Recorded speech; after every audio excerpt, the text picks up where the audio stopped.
Good evening. Hi, everybody.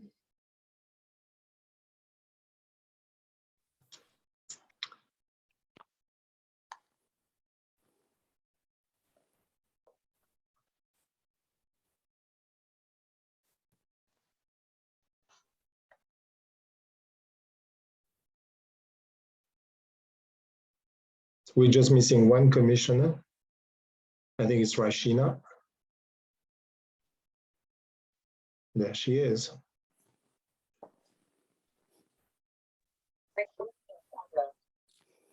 Okay. We have a full house today. Okay, we have a quorum. I think we can probably start the meeting. Maybe Ranu, if you don't mind doing a roll call. And you're on mute. Chair Delagnew, Present. Vice Chair Hecht, Present. Commissioner Humayun, Present. Commissioner Liu, Present. Commissioner Texler, Here. Commissioner Van Rees, Present. Commissioner Whedon. Present. All commissioners present, we have a quorum. Thank you. So now I'd like to ask the public if they want to make a public comment on items that are not on the agenda. Please raise your hand.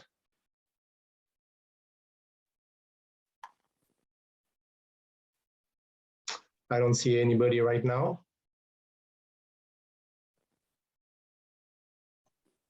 All right. So I guess there aren't any public comments on items that are not on the agenda. Let's then talk about the Environmental Commission meeting minutes from last month. Did you have any questions, comments, feedback? I have one comment. Although I wasn't present at the meeting last month, I did listen to the recording. And I believe that the draft minutes say there was no discussion of future agenda items, but I believe from listening to the recording, there were two. And one is a report from the Reach Code Subcommittee, and another was a discussion on the meeting time for the Environmental Commission meetings. Oh, Commissioner Whedon, the updated agenda that went out a little before 5 agenda packet, those corrections were made based on your recommendation. So those items are now added as potential future agenda items in the updated minutes. Okay, I didn't see that before signing on. So I'll move approval of the July minutes. A second. I'll second it. Thank you. Okay, so Chair Delagnew, Aye.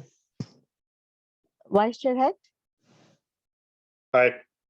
Commissioner Liu, Yes.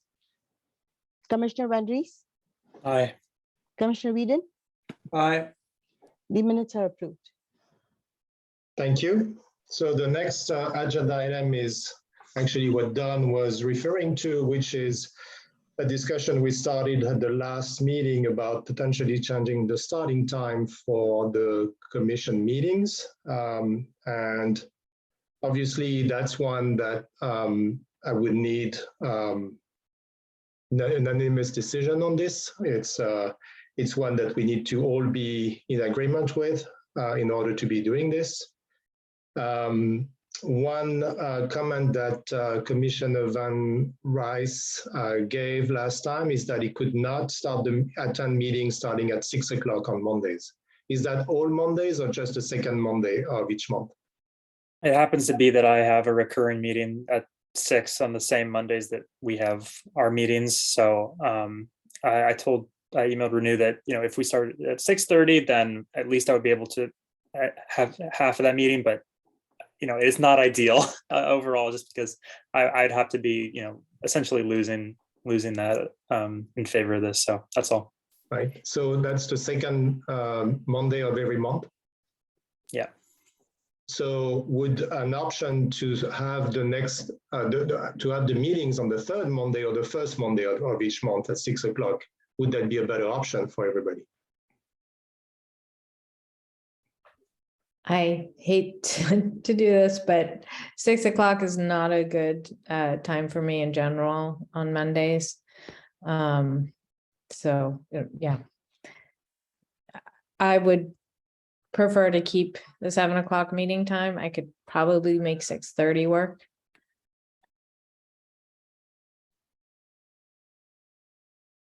Any other comments?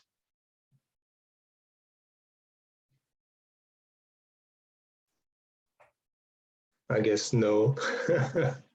All right. Okay, so all right, so we have a couple options here. One is to keep the meetings on the second Monday of every month at potentially 6:30, which could potentially work for Carl, but not clear. Or we could have it also, if that works better for Laura, we could have it on the third or first Monday of every month at 6:30. Or we just keep it at 7 as it is right now, if that's what we all would like to do. So I'm open to moving to 6:30. And I guess third Mondays, if we're to choose between first and third. But I'm okay with keeping it as is as well. And just to clarify, I mean, the only reason I'm doing this and I'm putting you through the exercise is just because I think if we can start the meetings earlier, I think we can be finished earlier, which is good for everybody, including staff. But obviously, if commissioners have other obligations between 6 and 7, then we would keep it at 7. Is there an other day other than Mondays that is a possibility? We could do it on Wednesdays. Tuesday is not a good day because usually there are city council meetings. But Wednesdays would be another option. There are several commissions that meet on Wednesdays as well. So I think that's another option. If it's a better option for everybody, if that works for everybody, we could do Wednesdays at 6 p.m. We could do second Wednesday of each month at 6 p.m. So Chair, this is Director Zorn's Development Services Director for the city. If the commission would like to change the actual meeting day, we would need to consult with the city council and other commissions as well, because generally in practice, we do not have any other commissions in conflict meeting at the same day and time.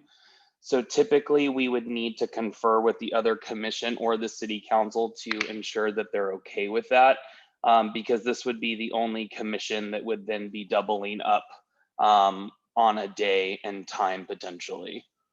So there are no other commission meetings on Mondays at around 7 o'clock or even at 6?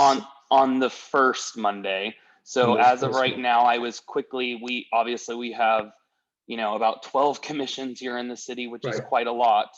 And there's a couple that wouldn't necessarily be something in conflict for you folks potentially. However, there are others. The third Monday of the month is spoken for already. So essentially, if we were going to be moving the day, we would need to confirm that with the city council to make sure that they were okay with that, just based on the fact that we historically haven't had two commissions meeting at the same time. This also is unfortunately when the real potential that this would end up being impacted is when the commissions do go back to in-person meeting. We would not have space for the two commissions to meet at the same time. Right. And to your knowledge, is there space on Wednesdays for another commission meeting, whether it's the first, second, or third Wednesday of the month? There very well potentially could be, yes. Typically, the Design Review Commission meets on Wednesdays. However, that is only on the 1st and 3rd. So to my knowledge, the 2nd and 4th would be available for consideration. Okay. All right.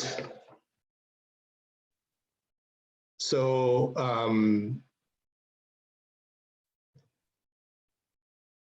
let's do that. So let me take it offline with Nick Zorns, and then we can figure out whether there is a good time and date that would work better. For the time being, based on the feedback I'm getting, we're going to keep, at least for next month meeting, we're going to keep it on the 2nd Monday of September. And I will run something by you if we come up with something that would be workable for the city. Can I have a confirmation from everybody that potentially a Wednesday 6 o'clock would work, whether it's the 1st, 2nd, 3rd, or 4th Wednesday? Hello, this is Director Fairman of Environmental Services and Utilities Department, and the Complete Streets meets on the 4th Wednesday, I believe, of the month. So there might be a potential conflict with Complete Streets Commission. Okay, that's fine for the 4th Wednesday of the month. So I think I'll take it back to, I'll have that discussion offline with city staff, and then we'll come back to the commission for another round, another proposal. Laura, would 6 o'clock be an issue for you every day or just on Mondays? I have a lot of conflicts on Wednesdays too, so yeah. Okay, all right, sounds good.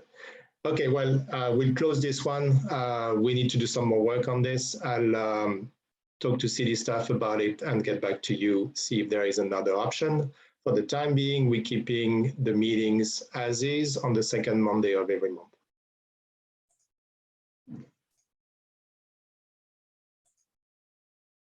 All right, next on the agenda is the REACH codes. I just wanted to clarify a few points. I don't know if there will be a lot of public comments, but we'll hear from the subcommittee about their proposal for the new REACH codes. Then we'll take public comments.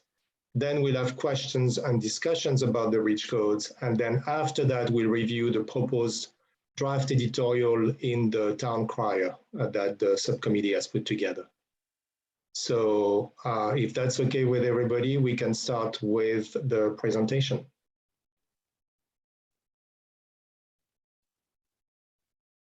Yeah, I don't know who's sharing the presentation, but I'd just take a minute to say for the subcommittee, that our, status where we're at right now, obviously, is we're bringing this recommendation to the commission, and then, looking to have a vote on that today. Then we would be able to take that recommendation and do public outreach around our proposal and get some feedback on that. So one of the ways we're looking to do that is through the article in the town crier, which is obviously based on the subcommittee recommendation, and we would, change it to reflect whatever the commission votes on tonight. And we've also developed a survey, which when we get to that point, I can share the questions for the survey as well. But other than that, I'll just let Don take it away with the presentation. Maybe Renew can share the agenda packet information.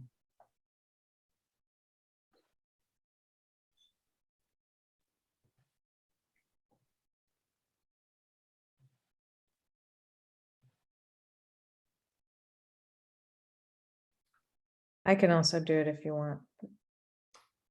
Renew, you're on mute. So Commissioner Dexler is co-host. So if you'd like to share the presentation, it's taking me a minute finding it. Okay. Because I'm expecting to. Thanks, Laura. Don't think me yet. Why is it? It's asking me who can share. Oh, there it goes. Okay.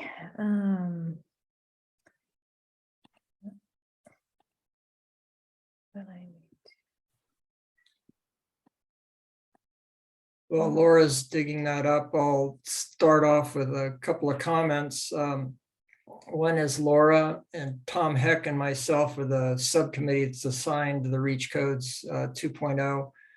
I think Laura and I have been working on this for quite a while, and Tom joined the Merry Band in, I believe it was April. And since then, we've had several discussions.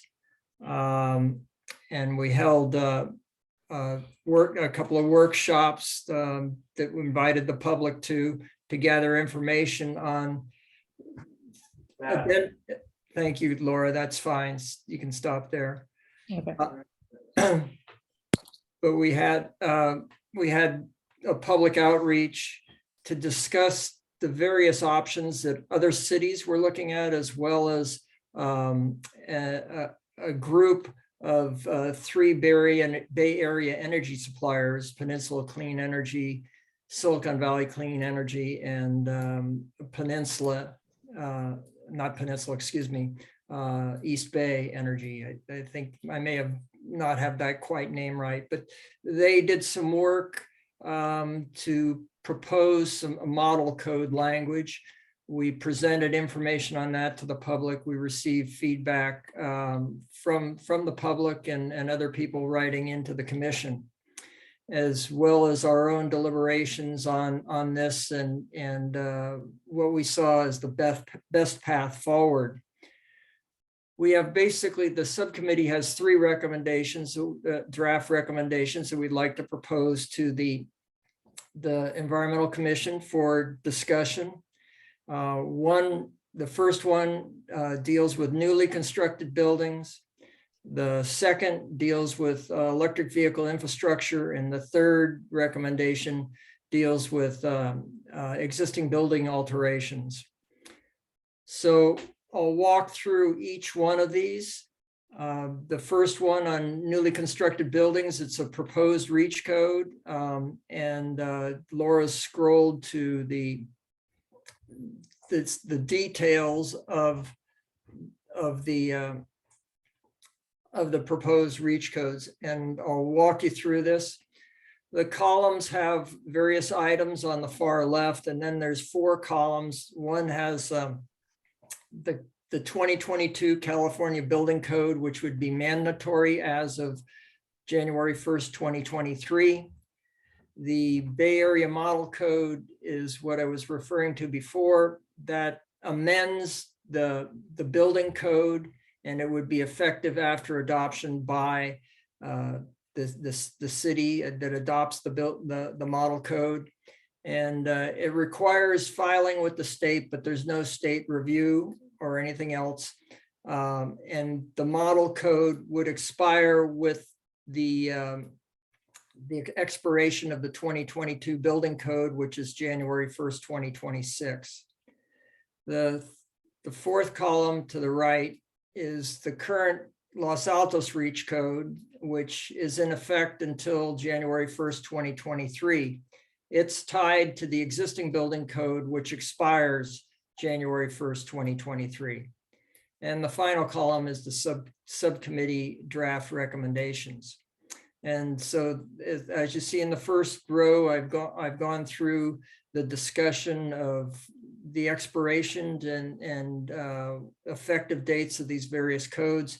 And what the Environmental Commission is recommending is an amendment to the building code that would be in place, and assuming council passes it, it would be in place and effective on January 1st, 2023, and would be effective until January 1st, 2026. The next item, this is newly constructed buildings. And so there's each one of these codes has a definition of what a newly constructed building is. In the case of the California Building Code, it means a building that has not previously been used or occupied for the occupancy that is intended after the construction is complete. The current Los Altos code follows that. The Bay Area Model Code adds that if you modify 50% of the foundation or the framing of a building, then that would throw it into the classification or the definition of a new building. What the Environmental Commission is suggesting is, or recommending, is that we follow the Bay Area Model Reach Code with one addition to it. And that's not only the greater than 50% of the foundation modified or 50% of the framing, but add that if there is an addition to a structure of more than 750 square feet or more. And the reason we're recommending that is it fits with the current Los Altos municipal code that requires fire sprinklers if a building has an addition of 750 square feet or more. And so the thought process of the subcommittee is that if you're going through and updating a building to add fire sprinklers for it, it's obviously considered to be a major, essentially a new building. And so therefore, we would propose to put it into the definition of what a new building is. Then you can see within the new building which codes reflect heating and how heating and cooling, air heating, water heating, clothes drying, cooking, and fireplaces, how each code the requirements for electric. You can see that in each column, and you'll note that the far right, basically the subcommittee is recommending that we go all electric in this one, and basically that would follow the model code, and it would be a little bit more stringent than the current Los Altos code, which permits cooking and fireplace to be electric or gas.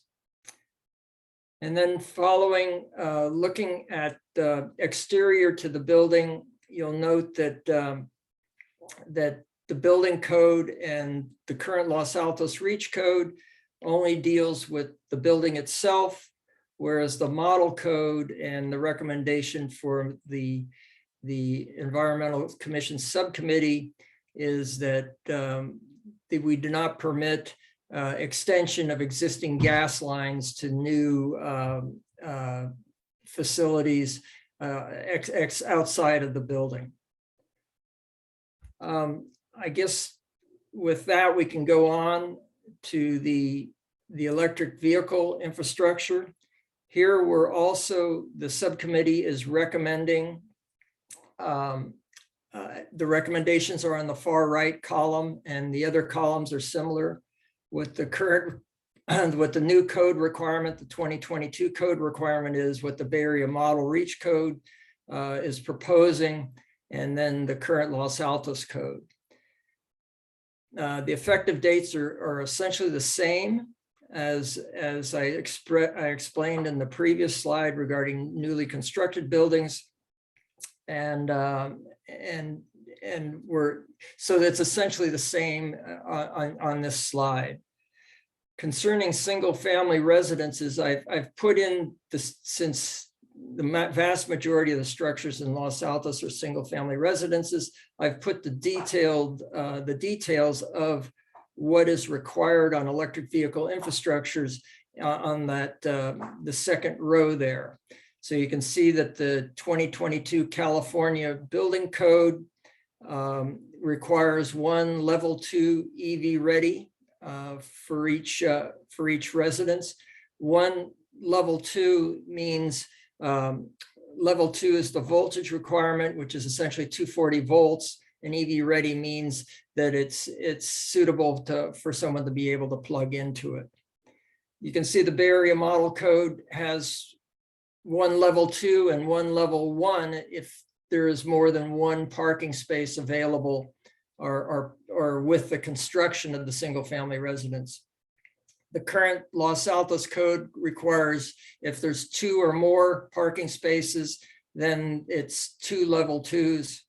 And what we're proposing in the subcommittee is proposing is that 2 level 2s if there are 2 or more parking spaces, although it's permitted that there could be a load sharing arrangement with that. So it would make it, so that you have space for 2, but it could be done by a switch from one to another. And so it helps minimize the amount of electrical infrastructure that you're building. The vehicle infrastructure gets very complex after that because it deals with each type of building is a little bit different, be it a multifamily or if it's a office building or other types of buildings. There's various requirements for each type of building. And what the Environmental Commission Subcommittee is recommending is that we apply the requirements of either the model code or the current Los Altos REACH code. We apply the one where the construction would get the most electric vehicle infrastructure. Because in some cases, the current Los Altos code it exceeds the 2022 building code, and it also exceeds the model REACH code. So we would look at each individual type of building, compare the current Los Altos code and what the Bay Area REACH model code has, and then select the one which would give the most robust electrical vehicle infrastructure. The last 2 rows are of interest. It shows that the 2022 California code does not address off-street loading docks or parking additions, alterations, and renovations.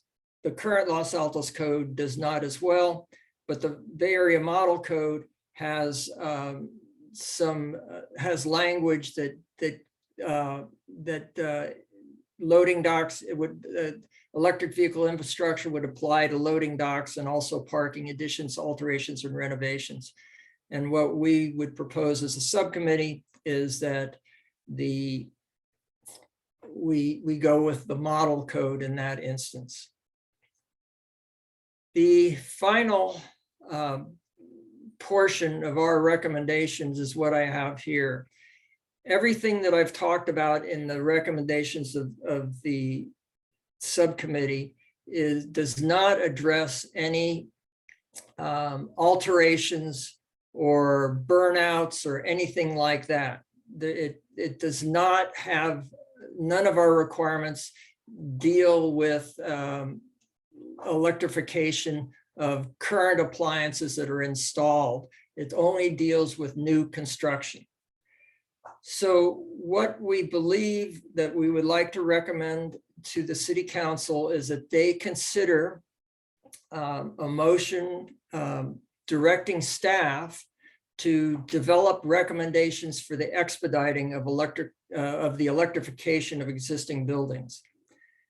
As our CAP, recently adopted CAP points out, the electrification of existing buildings has to be expedited if we're going to meet our goals of carbon neutrality by 2035 and by elimination or significant or almost total reduction of methane gas use within the city by 2035.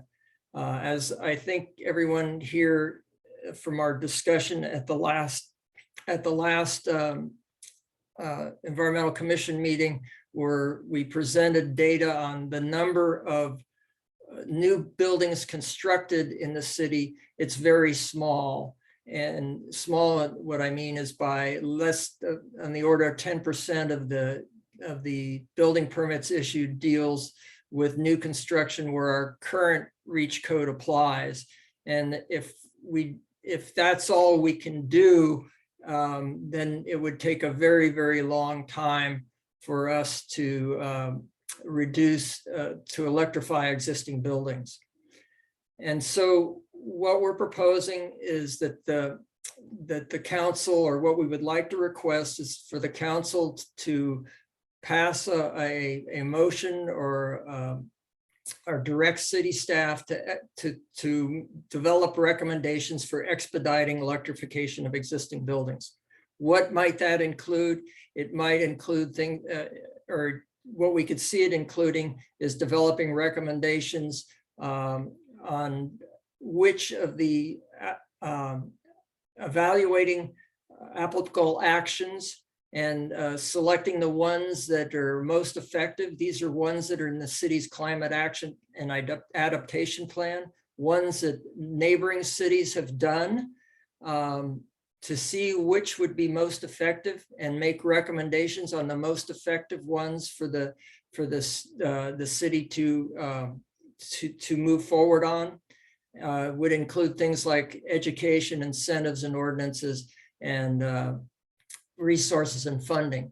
And we do this because we can't do it all at once. And so we have to select the ones that are going to be most effective and most appropriate for the city of Los Altos. And so working with staff, that's what we hope to do, is to come back to a list to present to the city council. We're selecting a date of like June of 2024. It doesn't necessarily have to be that date. It could be sooner. Certainly we would like it to be sooner, because the sooner we get started on electrification of existing buildings, the more rapid our progress towards carbon neutrality will be.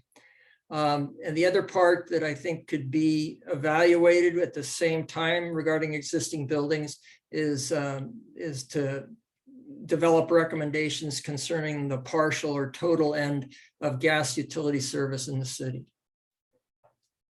I think that's all that I have for the presentation, and hopefully I didn't ramble too long, but certainly myself and subcommittee members are available to try and respond to any questions you have. Thank you, Don. Thank you, Laura. Thank you, Tom, for all the hard work. It's obviously critical that we continue to develop reach codes that will get us to where we want to be in 2035. And that obviously that's a very important step forward. It's going to last 3 years. So obviously what we do today, what we decide, what the council will decide this year is going to be very important. You gave us a lot to think about.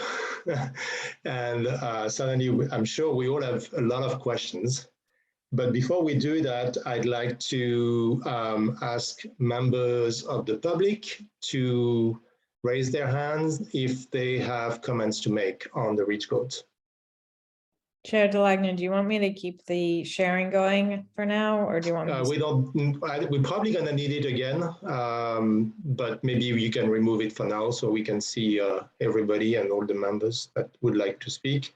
I see one hand raised, Veronica Tinoco. And for the moment, that's it. So Ranu, if you can unmute Veronica Tinoco so she can speak. front? And she's a staff member, just okay. She's a building official.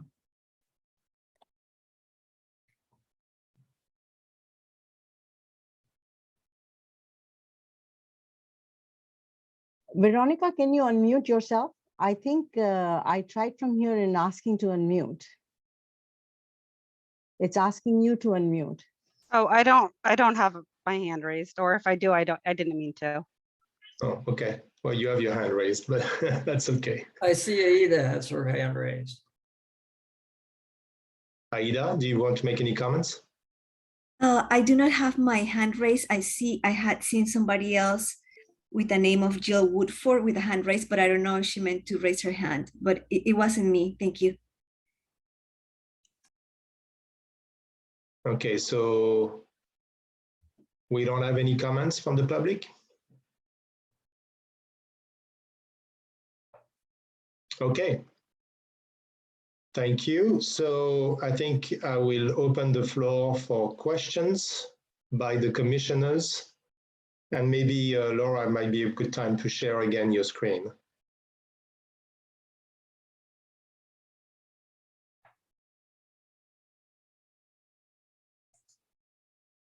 probably starting with page 2, I would guess.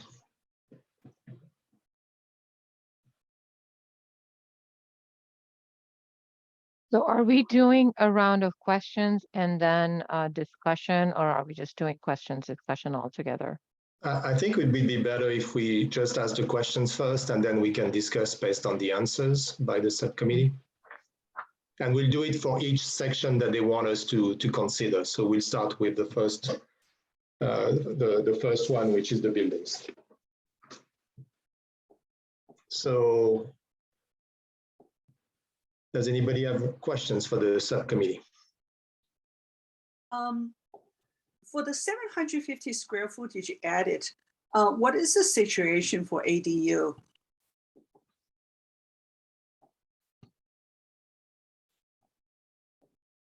Detached ADUs are already. Yeah, detached, yeah. So they're not, you know, say someone added the ADU in the back. If So what means that they're not really adding that additional footage to the main house? They're already considered. They're already considered new construction. They're already covered under our current REACH code, so they would continue to be covered as a new construction. Including the main house? Oh, it wouldn't. Oh, you're asking what it trigger? Yeah, it's just something that I thought of. You know, people are doing this kind of detached ADU. So this would apply to the ADU itself, but the main house, since there's no additional footage added, so would that apply? That's certainly a question that we can ask get refined in the code. And I don't know if even Veronica could add something right at this point, but I think we would have to research that. But the way it is now worded in the current Los Altos code, if it's a detached ADU, I believe it would be considered a new building. If it is an attached ADU, then the current Los Altos REACH code would not impact it because unless they scrape the house, because right now you have to demolish the house down to the subfloor is the current definition.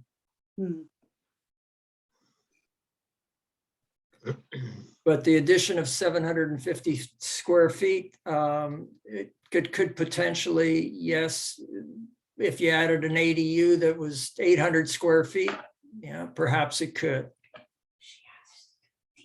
So, yeah, I would be surprised, sorry to jump in, I would be surprised if that were the case, because my understanding is that ADUs are considered separate from the main house.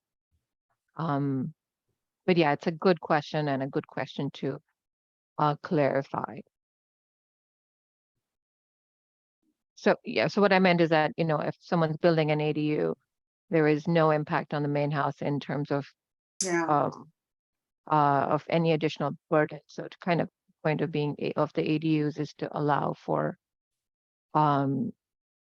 easing the burden on housing if it would trigger additional changes to the main house, and that would I'm guessing you know be counterproductive to that easing the housing crisis.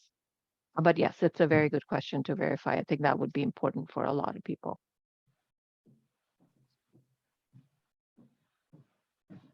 Any other questions?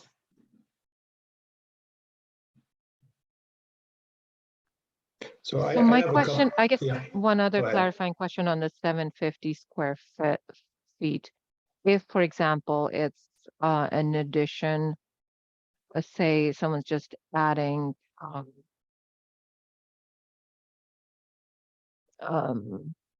some place that doesn't say touch the kitchen or doesn't touch the water heater, you know, doesn't add maybe, you know, maybe it's a 4,000, 5,000 square foot house and they're adding 750 square feet. I'm just hypothetically so not a large percentage of the house, and maybe it already has sprinklers, does it then trigger them going back to changing out their heating, cooling, HVAC, and the kitchen appliances?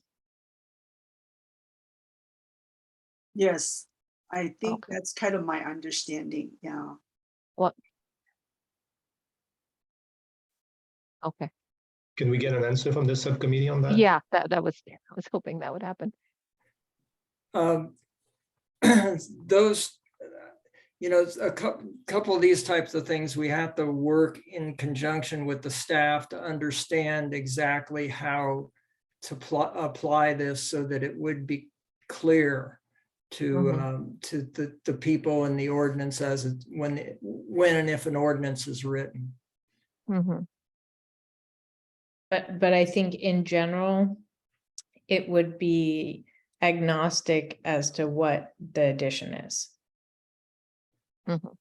What we're currently proposing is, basically what we're proposing is to mirror the conditions that trigger a fire sprinkler.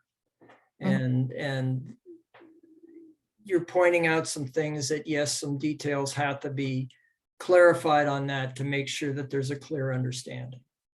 Okay.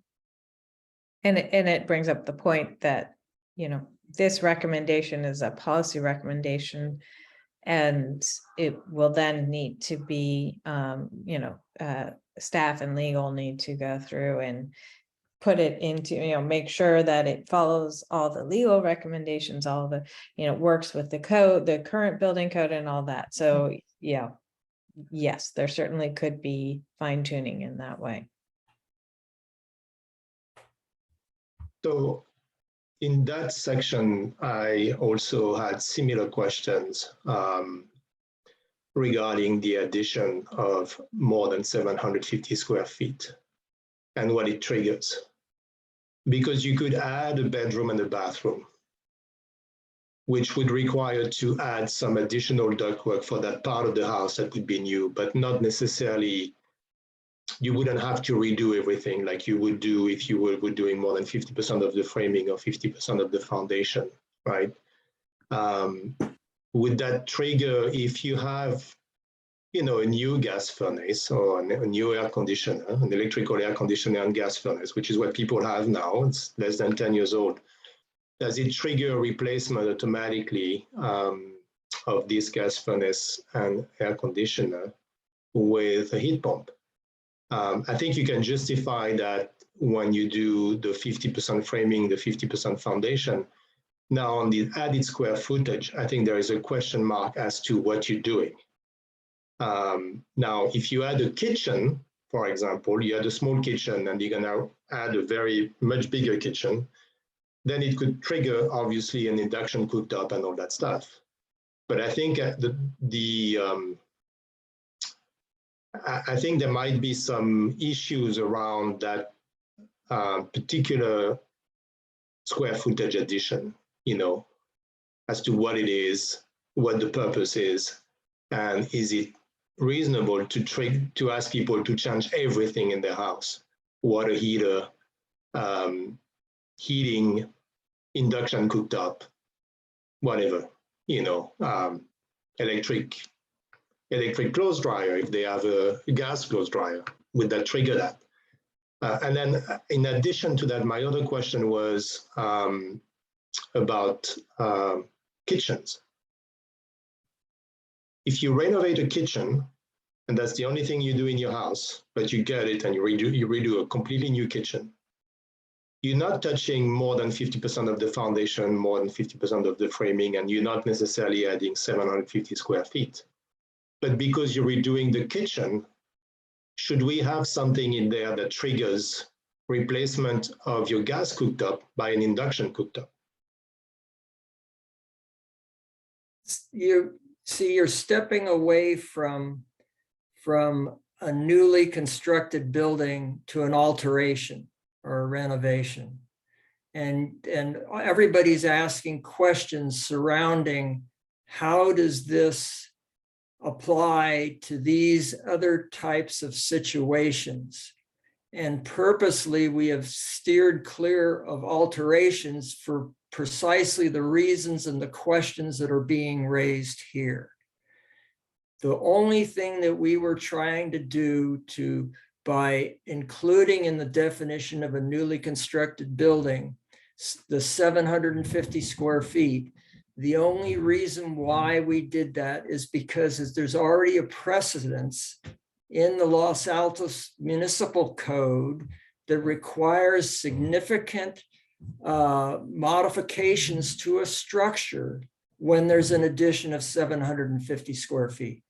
If you take 750 square feet and put your typical cost factor on how many dollars a square foot it takes to build something in Los Altos.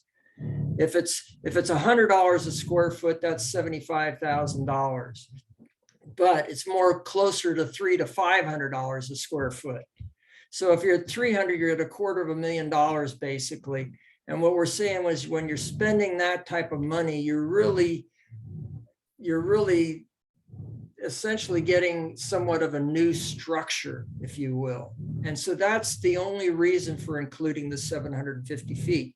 As Laura says, that if, excuse me, as Laura said, that if this is this has to be approved or run through with staff and others and legal to make sure that this is a sound way to apply that number.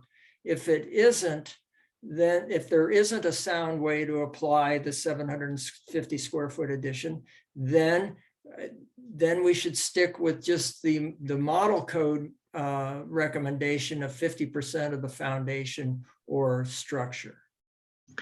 So let me ask you another question then, Don, on that. If you have your 750 square footage in your new reach codes, how many more housing are we looking at every year? I'm going here from memory, but I believe that it adds maybe about 8% of the building permits issued, maybe. And how many building permits are issued every year? Over about 100. And so I think the newly constructed buildings are, and I'm going from memory here, I'd have to dig back up the other set of slides, but I'm going from memory. I think the newly constructed ADUs and newly constructed single family residences were about 100 permits for a year. And excuse me, it was 10% or 8 to 10% of it. So it was about 100. If you give me a minute, I can look it up more here. I mean, that would be useful to know, because that certainly would help us understand whether that's something that would make a real difference. If it doesn't. Here are the numbers. Single family, this was for a 15-month period. Single family residences was 3.6% of the permits issued in the last 15 months. Detached ADUs was 5.3%. So our current reach code captures 9%. If you take additions 750 square feet or greater, you add another 3.6%. And then the foundation and the framing with that, how much? That data is unknown. Okay. But if I remember last time you showed a slide that had the list of new permits issued for new buildings. I don't remember if it exactly. That's what I'm looking at right now. It had single family residences, detached ADUs, additions greater than 750 square feet, additions less than 750 square feet. Then it had residential alterations, water heaters and furnaces. And, and those, the total number of permits for the first three, which includes ADUs, were single families, ADUs, in addition 750 square feet or more. That was about 12%, maybe a little bit more than 8% plus another 3.6%, or 9% plus another 3.6%.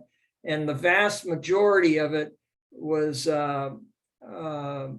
residential alterations, which were 38%, water heaters 10%, furnaces and ACs 29%. And when you're talking about alteration, in that case, we don't know what the size of the alteration is, obviously. That's correct. Okay. So one thing, this is Director Zorns, one thing I do want to just point out so that you guys can kind of help be understood on this is that the addition of what is mentioned in the Bay Area Model Reach Code and then the EC Subcommittee's recommendation with the addition of the 750 square feet, it is a modification of the building code definition for what a new building is. So there is going to be some implications of what now a new building is considered, where some folks are going to consider that an existing building. So although there is going to be a subsequent recommendation for the expedition of electrification of existing structures, there will be essentially some buildings in the city of Los Altos that are essentially now going to be determined to be new construction. However, they are existing by virtue of being greater than 50% or triggering it by a 750 square foot addition. So that is something that the commission is going to need to be cognizant of, and staff is going to really need to evaluate how that is going to actually be applied once we go to an implementing component post adoption of the ordinance, just so that everyone's aware. Yeah. Question, thank you. just on top of that, sorry, just to clarify on top of that, when you say these additional categories are going to then make that building, new, is that only for the reach code purposes, or are there other,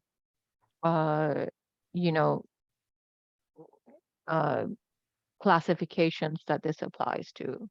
I mean, maybe it's tax, maybe it's something else. Or is it only for reach code?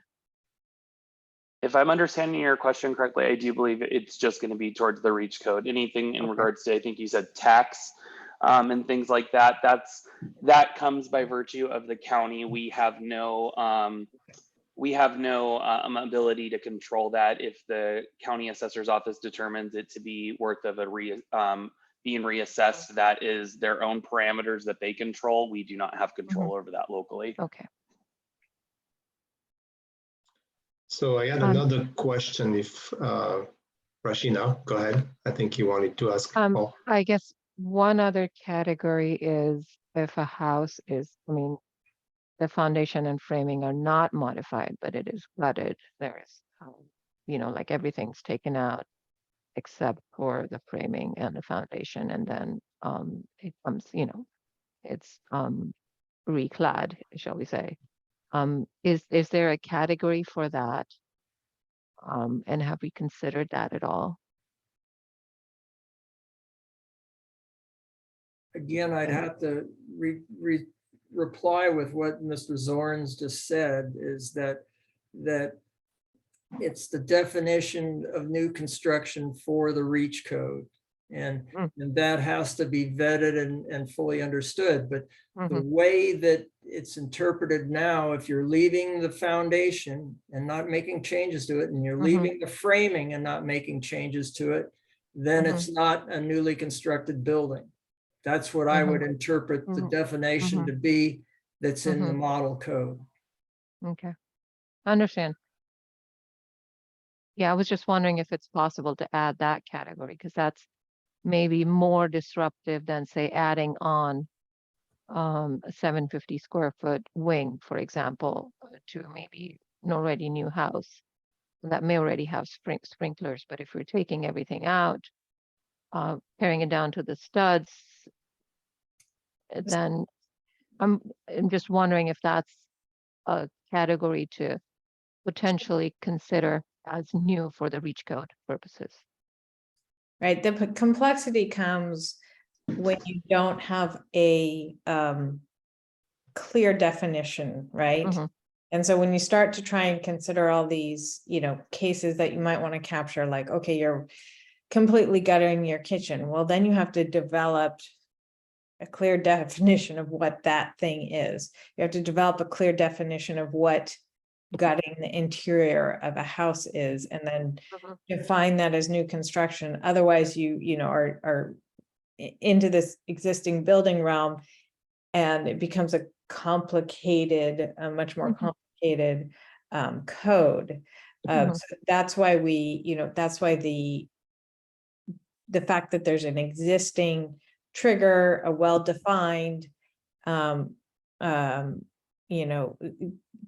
in the code with the 750 square feet. And it may also not be, this is the question, is it also going to be easier or Mhm. definable in as new construction? That is also a question, but it is a very discrete thing that you can define easily into the new construction category. Some of these other things, not so much. Yeah, I think definition is going to be key here, especially with regards to the foundation modified. If it's not, my understanding was that if you are touching 50% or more of the house, in other words, if you're altering the house 50% of more of the house, then it triggers the definition of new building. But what I'm hearing from you, that's not the case. Yeah, if you're not moving walls around and you're not changing the foundation, like you could remodel the interiors in the existing floor plan. You could remodel the entire interior of your house, and my understanding is it would not apply. Right. Okay, so the other question I had is regarding the exterior of the house. So you're proposing no gas, which is fine. Does that definition apply to how you define the house, or does it apply to only what you plan to do outside of the house? In other words, if you alter more than 50% of the framing of your house, but you don't touch the exterior of your house, you already have a barbecue, a fire pit, whatever. Does it apply? In other words, are you going to ask people to shut the gas access to their backyard? My understanding and how I read the model code is that basically you cannot extend an existing gas line or put a new gas service in. So if, for example, if you have a gas service to your spa and you're not doing anything to it, it can stay, because the way that the model code, in my reading of the model code, and again, this is, staff and council would have to confirm this and make sure it says this, but it really is dealing with extending a service. So an existing service remaining, it can remain, but it's extensions of or additions to. So if you're not doing anything to the exterior of the house, everything that you have remains. That's my understanding. And then if you do something to the exterior of the house, you want to add a fire pit or whatever, then you can't. Yeah.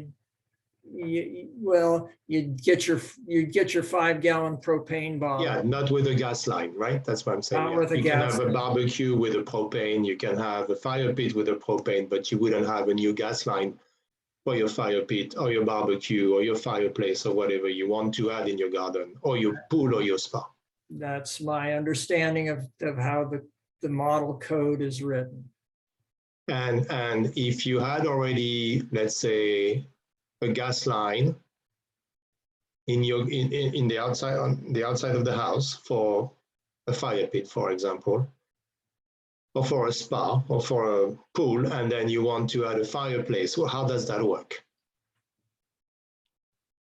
My understanding is it reads that there's no extensions too. So again, we're getting down pretty much into the weeds about the what ifs here, and we're really trying to set a policy and a direction for staff and council to look at. But my understanding would be is, and this is the layman's interpretation, would be as if you had one spa and you're swapping out your spa and it's in the same place and you're not extending the gas line, there's nothing to preclude you from doing it. You want to move the gas line to the other side of your property, then you're extending the gas line and you couldn't do that. Mm-hmm. I have a follow-up on that, Bruno, if you're done with this. Yeah, sure. So, and not relating to newly constructed buildings, would there be a limit? I mean, with someone's not making any changes to their house, could they extend a gas line to a fire pit separately? If it's outside of the house, no, this would not permit them to do it. No, even if they're not doing any remodel to the house, they're not affected by the new build. They're not considered a new construction. And they just only wanted to add a fire pit. Are they allowed to do that today, or that's? Well, today it's silent on the current Los Altos code, and the building code is silent on it.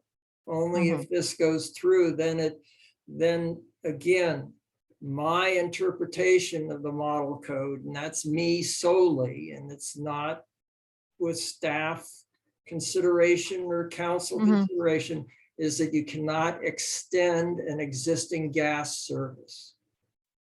Period, no matter what you're doing, whether you're considered a new construction or not. That would be. Okay. So I think, I just want to, sorry, to the subcommittee, we're asking the hard question, but I think that's what we should be doing. And I think the idea here is to try to be in agreement with regards to what we want to submit to staff and council. And also, I want to make sure that the recommendation we make is as clear as possible and can't be misinterpreted either by staff, by council, by the public. I want this recommendation to make it easier to pass, to be very specific and very clear. I think that's the reason of all this exercise about asking questions and pushing you in some ways. So that I just wanted to clarify this. It's not, trust me, I want everybody to go electric tomorrow. Yeah. But that's not going to happen. And we still have until 2035. So we need to take it one step at a time, one big step at a time if we can, but one step at a time. So that being said, I just want to ask again the commissioners if they have additional questions on that slide, and maybe the subcommittee can address what I just said if they want to do so. Yeah, can I just say a couple things, Bruno? Yeah. I think these questions are really good. And they're good, but I think they're dealing in some cases with some corner cases that we didn't really try to address, right? I think some of these issues may be, not all of them, but some may be a small portion of what is actually being added or altered in a home. I think one of the things we're trying to do is keep the definitions simple and try to align them as much with what definitions exist today. That's one key point. We didn't want to create a whole bunch of new definitions. It gets very complex. I think the other thing is that when you look at, you mentioned let's take some steps, and the steps we're trying to take in this case are, let's address the new construction. let's do what we can to make it simple and encourage electrification of all new construction. And I think Dawn has laid that out pretty clearly, and the details are hard, but it's pretty clear we're trying to address electrification in new construction. If you look at absolute numbers, even if we hit all new construction, it's not a huge amount of our either total permits or total housing stock. I think Dawn has quoted that there's over 10,000 homes in Los Altos, and we're talking about less than 150 homes with this coverage right here. When you get into alterations and replacement of water heaters and replacement of appliances, you get much bigger numbers, but we're not addressing those today. We're not addressing those this year with this set of reach codes. And in fact, we're asking the staff to help us design codes for that over the next couple of years. So I just wanted to clarify that and say that part. So I'll turn it over to you guys with any additional questions. Thank you, Tom. I'll add So one, sorry, go ahead. I'll add one other comment. The model code was developed by people that are knowledgeable about developing the code language and fitting it in with the building code and making sure that it fits. And we thought as a subcommittee that the addition of the 750 square feet would be a reasonable addition beyond the model reach code. However, if the Total Environmental Commission feels that leads to problems or problematic interpretation of the thing, then a more robust way is the model code is what these energy entities are trying to promote within the Bay Area and their groups. And a reasonable way to do is, okay, maybe we don't want to recommend it reaching down to the 750 square foot additions. And that's something that the entire Environmental Commission should weigh in as to what type of recommendation want to bring forward to the council and staff. Thank you, Don, for the clarification. So do commissioners have additional questions?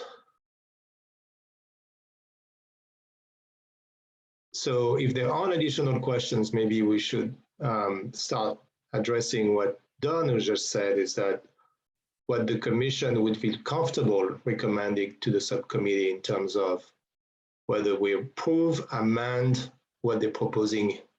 So I'll open it up. I think the questions were targeting at two particular elements, which was the definition of this new buildings having 750 square feet added.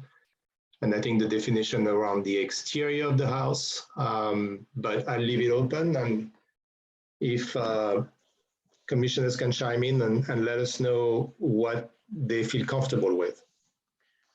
So commissioners, this is Director Zorns again. Before you do enter into discussion, one thing I do want to just touch on, because this will essentially aid your cause in regards to whatever you end up recommending to the city council.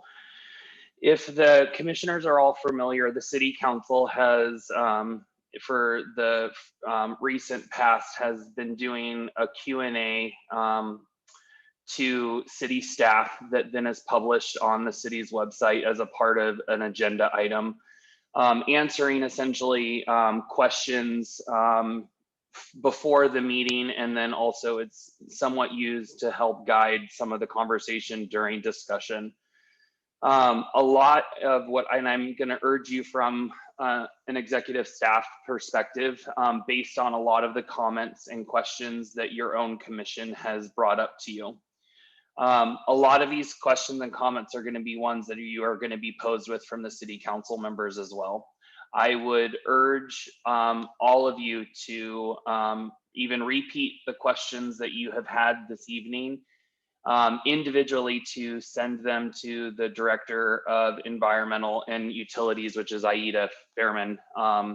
Do not do it collaboratively, because then we run into a Brown Act violation, which is serial meetings. However, we would then be able to compile those questions and actually have some of those really started formulating some responses to some of them, so that when this does go to the City Council, that they're able to actually proactively look at some of the answers to, well, what if we do this? Because those types of questions, from my experience of processing reach codes in other jurisdictions, always end up coming up when you go from one body of government to the other, no matter how involved and active they are with watching prior meetings, because there's always going to be some type of just a realization of, well, is this going to trigger this if we do that? So I would say, before you enter into discussion, just keep that in mind. I would urge you all to provide Aida with questions, so that we then as staff can start formulating some answers to those when you do get to the City Council component of your recommendation. Thank you. All right, so discussions. So I'm going to start, and obviously I'll have commissioners have their own opinion and express their own opinion and discussion. I think I have questions with regards to the 750 square foot added, just because even though it can trigger what you were saying about the water and the fire issues, you know, I think the asking to have people replace everything when they do a 750 square foot addition, if it's just a bedroom and a bathroom, even though the money that is spent is multiple times more than it's going to cost to replace those appliances, I think could be an issue, could be construed as a big issue. So what I would say from my standpoint, if you can come up with something with staff that's going to be very clear, maybe, but I think at the end of the day, if it's only about 3% of the building permits, I don't know if it's something that we really want to push very hard on, considering that it's not going to have a huge impact at the end of the day. And that can be left for another time. So that's one thing I would like you to consider. The second thing is with regards to the exterior of the house. Whether you're redoing your house within this new definition of new building, or whether you're just doing the exterior of the house, I think I would advise the subcommittee to think about not altering the gas line that's outside if there is already one. In other words, not having an extension, or not extending the gas line, or not putting a gas line altogether if there is no gas line already. But that would apply not just to new buildings, it would apply also to whatever is done to the exterior of the house, regardless of what's done in the house. And I think it might be beyond what you're thinking about in terms of reach codes, but something to consider. I will obviously let you answer. And then the last one is, I know you want to stay away from alterations, but would it make sense to add in the reach codes kitchen alterations? And that's kind of an open question. I don't have any strong feelings one way or another, but I think, you know, that's one that you could consider as the only alteration that would go under the new reach codes. And I would stop here. And I think Carl has his hand raised. I'm going to stop screen sharing if that's all right, just so we can see each other better. Yeah. Thanks, Bruno. I did have one question. That cases where it's greater than 750 square feet, those examples, that 3%, is that something that the subcommittee has looked through, like what those cases are, or is there a way for commissioners to read through those examples of where that has occurred recently? The only information we have is the summation of permits, number of permits issued into those subcategories that I read and presented a month ago. So what was involved in the 750 square feet, I have no idea, and I imagine it would be the building officials at the city would have to go back and look at each permit to see what it is and then total it up. Okay, yeah, I just think it would be educational to get an idea of what these actually are as we discuss all these. The data wouldn't be, the data's not, I'd be very surprised if the data was readily available. Right, exactly, yeah, but I guess my point is we brought up all these, fringe cases, and it'd be nice to get the actual practical things to understand that better if we move forward with it. I think in general, my feeling is if we're applying it to the name of a new building, the greater than 50% language sounds it's easily logical to anybody reading it. And yeah, it does seem like 750 feet, it requires a little more qualifications. And I echo Bruno's point about the alterations. That there seems like there are sensible reach codes that could exist that could be a separate thing from new buildings. So that's it. Can I ask a clarification, Bruno, about your recommendation about outdoor? So I think what you were saying is you would recommend no extension of gas lines outdoors, regardless of what's happening indoors. Yes. And my understanding is that is what the model code is. Okay. Yeah, so the idea is that if you do something to the exterior of the house, you can't extend an already present gas line to another side of the house to put a fire pit, a barbecue, whatever. Or if you don't have any gas line leading to the exterior of the house, you can't add one.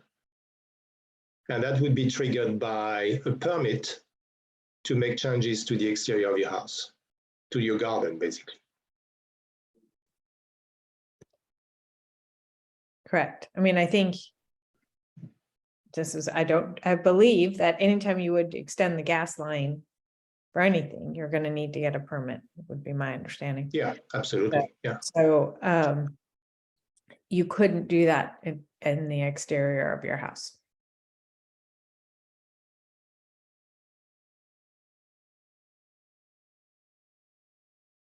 I can go next. So I echo Bruno's comments on a couple of things. I think the 750 square foot addition might get, so before I offer my comments, is that my thought is that in addition to making sure we have clear-cut code and something that that is very straightforward and kind of objective. The other aspect is that we want something that the council would pass, and make sure that it's something that well, there may or may not be a hue and cry regardless of what we do, but that there is not a huge amount of public opposition to the overall package because of something that may, for example, may impact 3.6% or maybe something else.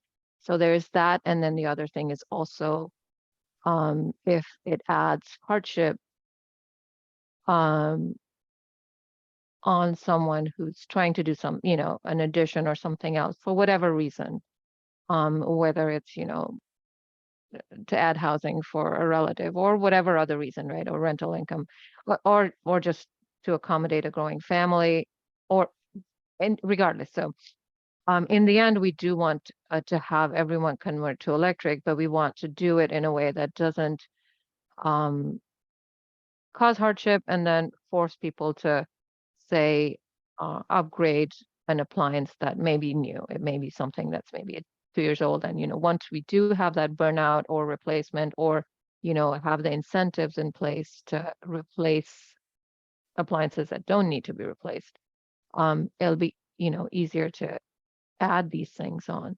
So I would wholeheartedly support the 50%. I would have really liked to see it, other categories where things are being replaced, regardless, if you're taking out everything and you're replacing it, with new appliances. I hate to see someone put in a new gas furnace just because they're doing less than 50% remodel, and then, have that have its life of 20, 25 years.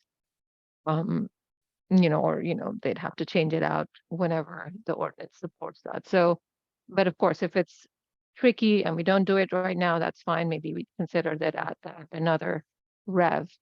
So I would recommend taking out the 750. Because it seems to me a little murky and be a little bit added hardship, which is something some of our council members really talk about. And then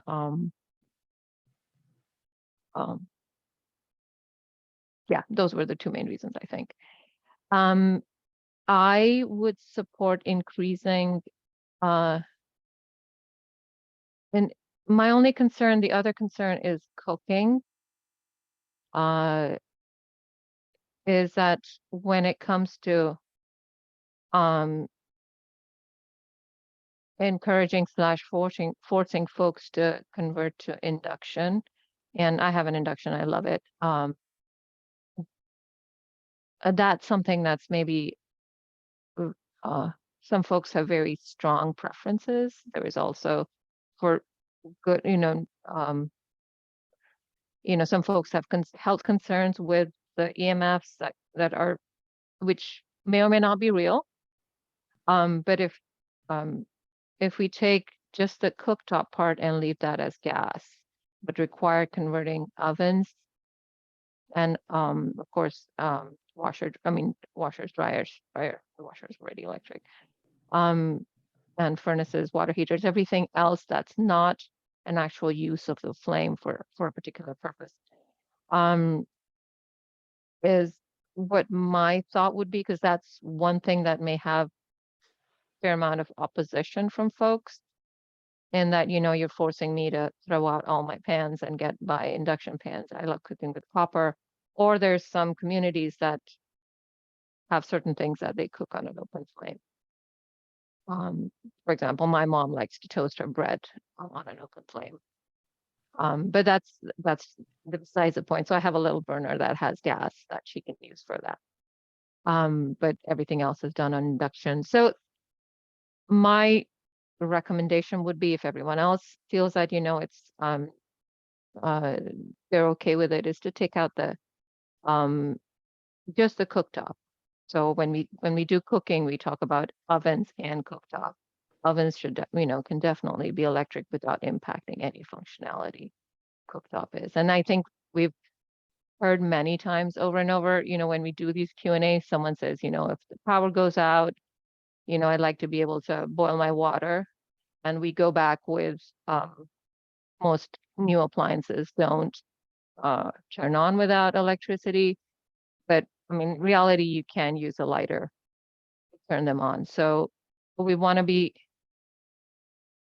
in my opinion, very clear cut on why we're proposing something and how impactful it is, as well as how much pushback we might get. So that's on cooking. On the outdoors bit, third thing, I guess last thing, is again, it's for cooking purposes, the gas that's used for cooking, because what I would see as an alternative, given how fond folks are of, barbecues and everything else, is then going back to using propane, which is less efficient. There is a lot more leakage and loss, when you swap out those. Yeah, that's my cat chiming in. And then the other alternative would be people going back to coal and wood, which is far worse than methane for cooking. So my thought would be to exclude just the, excuse me.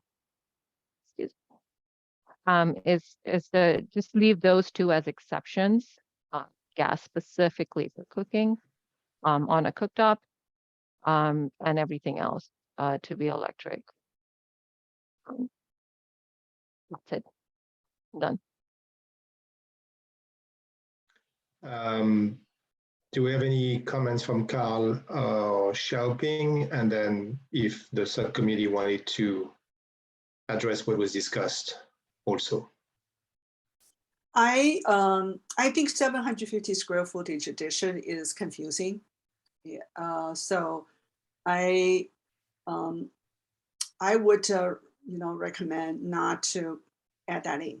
I think the 50% foundation or the frame change is very clear.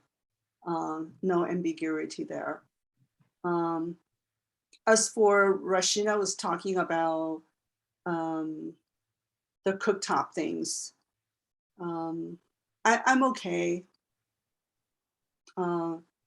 Yeah, I think cooking is a really big things for every family almost, and people probably feel very strongly about, if they can only use electric. Yeah, so I think leaving some flexibility there, it's a good idea. I think if people, most of them will opt for, electrification. Probably just minority that would, we prefer have some flexibility there.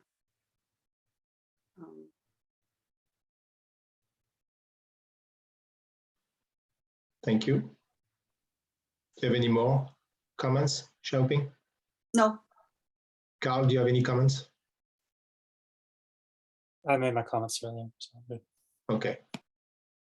All right, so to close the discussion around that first slide, I'm going to try to summarize what we've all said.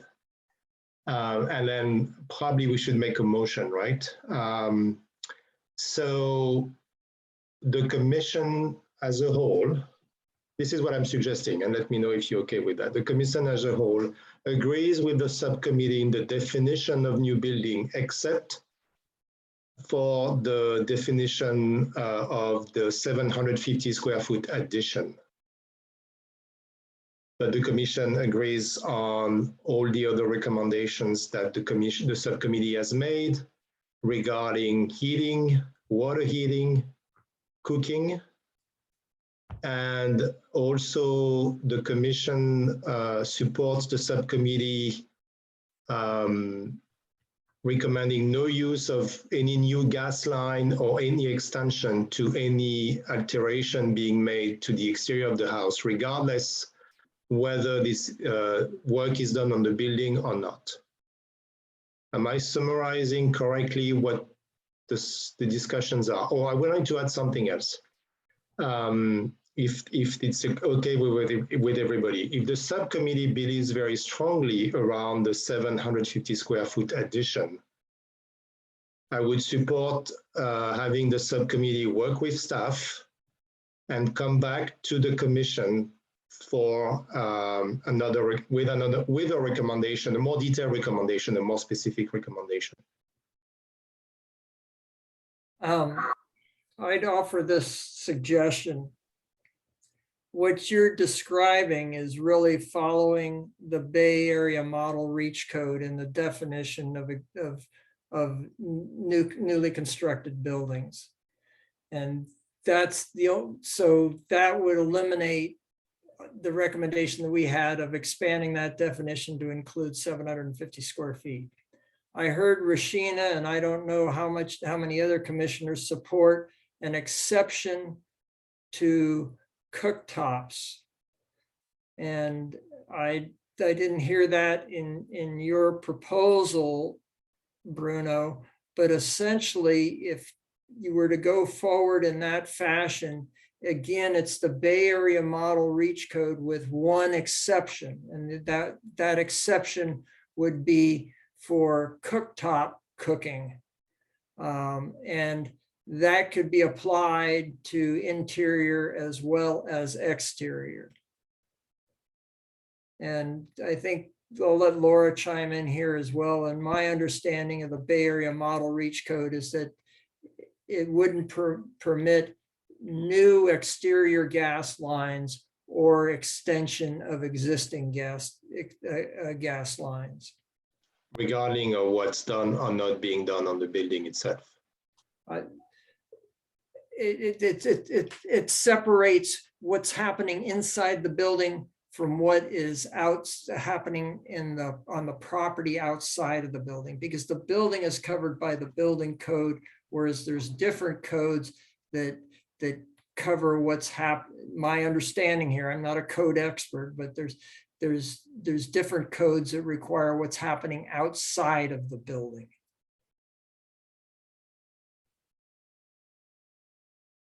I would just add, as far as the exception for cooking, whether indoor or outdoor, you know, as I said in the beginning, our intent is to get feedback on whatever the commission accepts as the recommendation. And one of the specific questions we'll be asking is, you know, what appliance would you not want to have an electric appliance? And so just as we had in our last Reach Code cycle, you know, I think that would be a good, you know, item, get public feedback, and that the council can easily, you know, decide when we present to them that they want an exception for cooking based on the information coming from public feedback as well. So it isn't easy. It's a fairly easy one to make an exception for at any time. And my hope, personally, my hope is that the commission would take the step forward of saying, you know, we want all, you know, new construction should be all electric. There's a lot of, in addition to the environmental benefit, health benefit. And if you're have to lay a gas line just to service a cooktop, you are then also introducing the leakage in the line. And if we can get to the place where we're not even extending lines to homes, we're better off. So I would personally like to start from there, and then if need be, have that be a modification.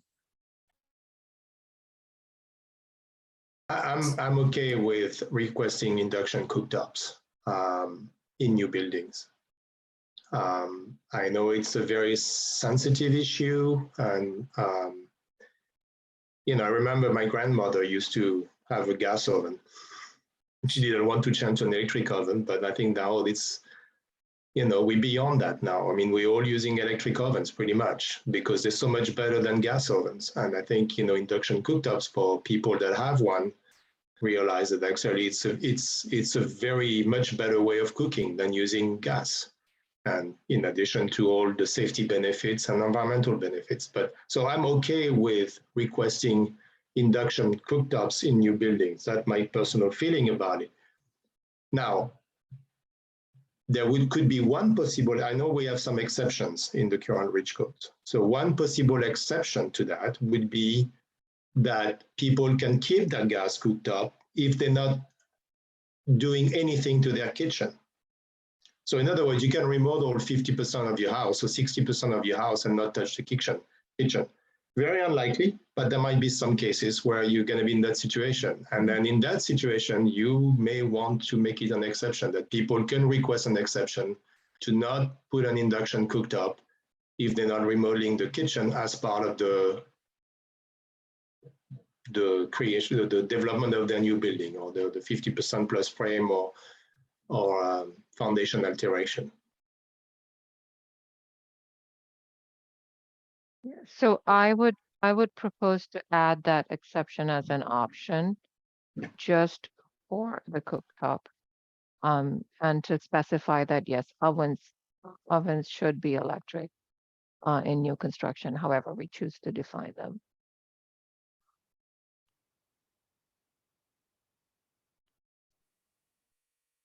And this is both from a personal experience perspective of, you know, my grandmother used to have a wood wood burning stove before and then switched to gas, which was a huge deal. And I would hate to see for the outdoors for things to go back to wood burning or coal burning. I mean, it's because they're not able to get gas for a barbecue.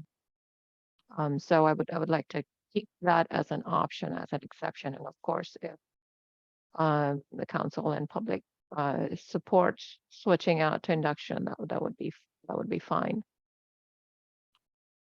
So, I mean, just a comment I'd like to make about the outdoor. There are electric barbecues that are available today. They're not very expensive, not more expensive than gas barbecues. So there is another option there, which is an electric option once again. And then with regards to using wood for your barbecue, I think some people would argue that wood is carbon neutral. Now there are health issues around burning wood, but I think it, at least from a carbon standpoint, it should be carbon neutral. So yeah, so I will disagree with the carbon neutrality of wood. Yeah, I know. That's another some discussion. People disagree. I'm just saying. Because it's eventually, you know, fossil fuel is also in the earth, came from wood. All right. So that's not a discussion we need to have right now. No. Any other of the commissioners have strong feelings about, because I think what we're talking about right now, we're focusing on the exterior. Any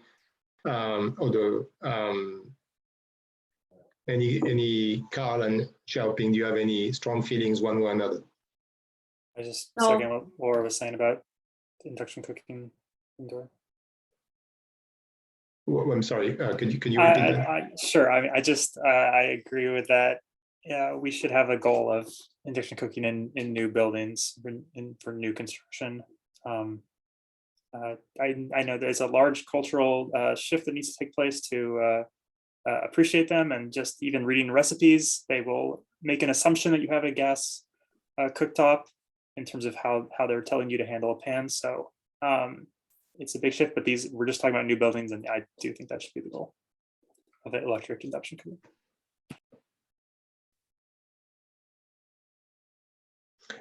All right, so let me try to make a motion.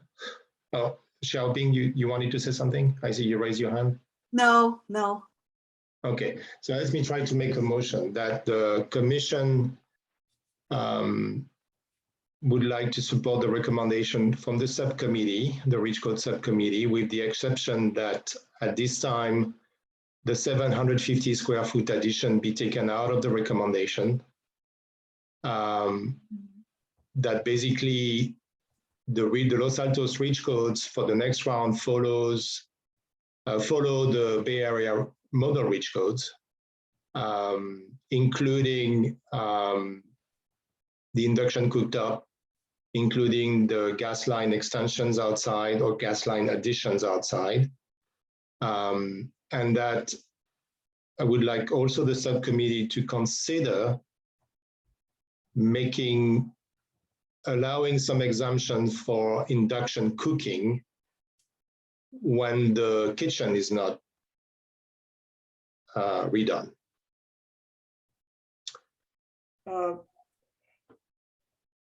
Consider. I don't know how what we're really trying to do is a motion to say what we recommend to that basically as an environmental commission, we bring forward to staff and the council. And so I don't agree with providing additional guidance to the subcommittee to consider. I think we should strive for consensus on what we want to bring forward to the council.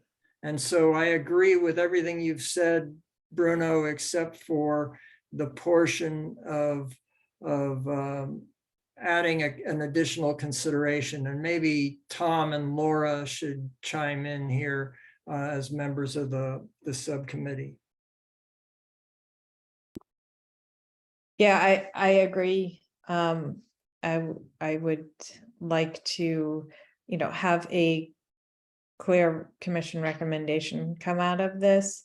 And I'm not at all confident that we could come up with a way to exclude kitchen, if there's no kitchen remodel, that would be workable. So I'm concerned that would send us spinning, and when we don't have a lot of time and we need to have a commission recommendation that we can work with to go get public input and go to the council on. Yeah, I agree with Laura for what it's worth. Sounds good. So same motion, no consideration of exemptions. I'm okay with that, but I think it's going to come back to you. I think you're going to have to eventually think about ways out, but that's fine. We can basically as a commission, I think we okay with going with the Bay Area model reach codes as discussed. So I would just dissent on that. I'd like to see the exception for the cooktops.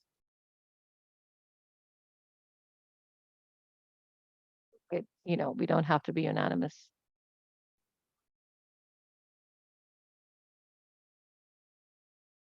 All right, so I'm going to ask the subcommittee again, because yes, we don't have to be unanimous, but I mean, there is nothing wrong with exploring an exemption with the staff. I would just the point of having the exemption if the kitchen is not touched, I think that's a tough one to well, it just gets again into the nitty gritty, because then we get into the whole thing of whether what the extent of the remodel is, right? Because 50% is clear, and if we have to make a case, then even 750 square foot is clear.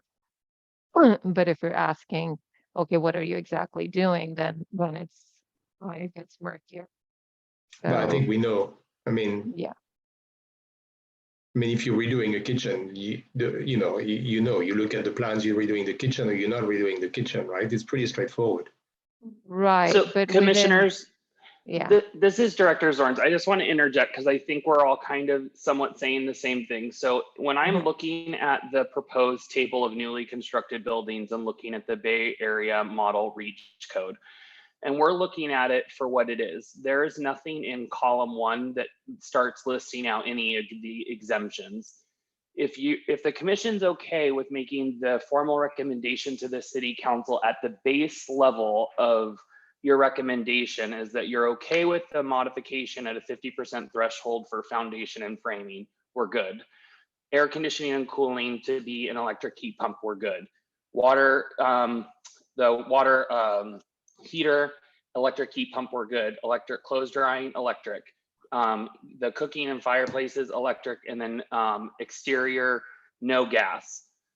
We're not talking in that base level of the recommendation about exceptions. We can fold in some additional exceptions or language beyond this. I think what you guys are trying to get at right now in your discussion is starting to almost craft the ordinance, which, so everyone's on the same page, this is coming back to the commission again, because you have to then make a formal recommendation on a draft ordinance to the city council for them to eventually adopt.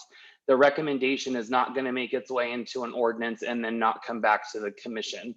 So this is going to be your base recommendation of these are the things that we want to see as the environmental commission here for the city of Los Altos. City council, please let us know if this is okay for us to proceed with. You then bring that, staff will then bring back a compliant draft ordinance to meet those reach code recommendations. You will then make a recommendation on that draft ordinance that then is taken back to city council for them to formally introduce and then adopt at the city council. Thank you. Thank you for the clarification. Okay, so the third time. making a motion on behalf of the commission to direct the subcommittee to work with staff to put together an ordinance for new reach codes that would be in line with the Bay Area model reach codes. I think friendly amendment. I think I would word it a little bit differently. Okay. I would want to see wording something like the Environmental Commission recommends a reach code that is in line with, you know, it has all the elements of the model reach code. And that's all we need, because again, we're not going to the ordinance writing part of this. What we want is, this is commission's recommendation, is what is laid out on the slide. We could even say we recommend the subcommittee's recommendation as, you know, detailed on the slide, with minus or removing the 750 square foot addition from the definition of new construction. And that's it. That's all we. Oh, I think we're saying the same thing, right? So, yeah, right. But- I didn't want to talk about ordinance language. No, that's fine. That's fine. Yeah, sure. If that's the case, then I'll support it. All right, so that's the motion. That's to follow the subcommittee recommendation with the exception of the 750 square foot addition in the definition of new buildings. I make the motion. Is there a second? I will second. Thank you. Manu, can we take a vote? Vice Chair Hecht? Vice Chair Hecht? Yes. Commissioner Humayun? Yes. Commissioner Liu? Yes. Commissioner Van Rees? Yes. Commissioner Whedon? Yes. The motion passes. Thank you. All right. Second slide. Do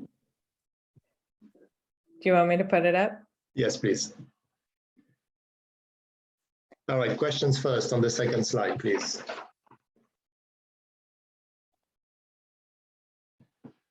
Oh, sorry.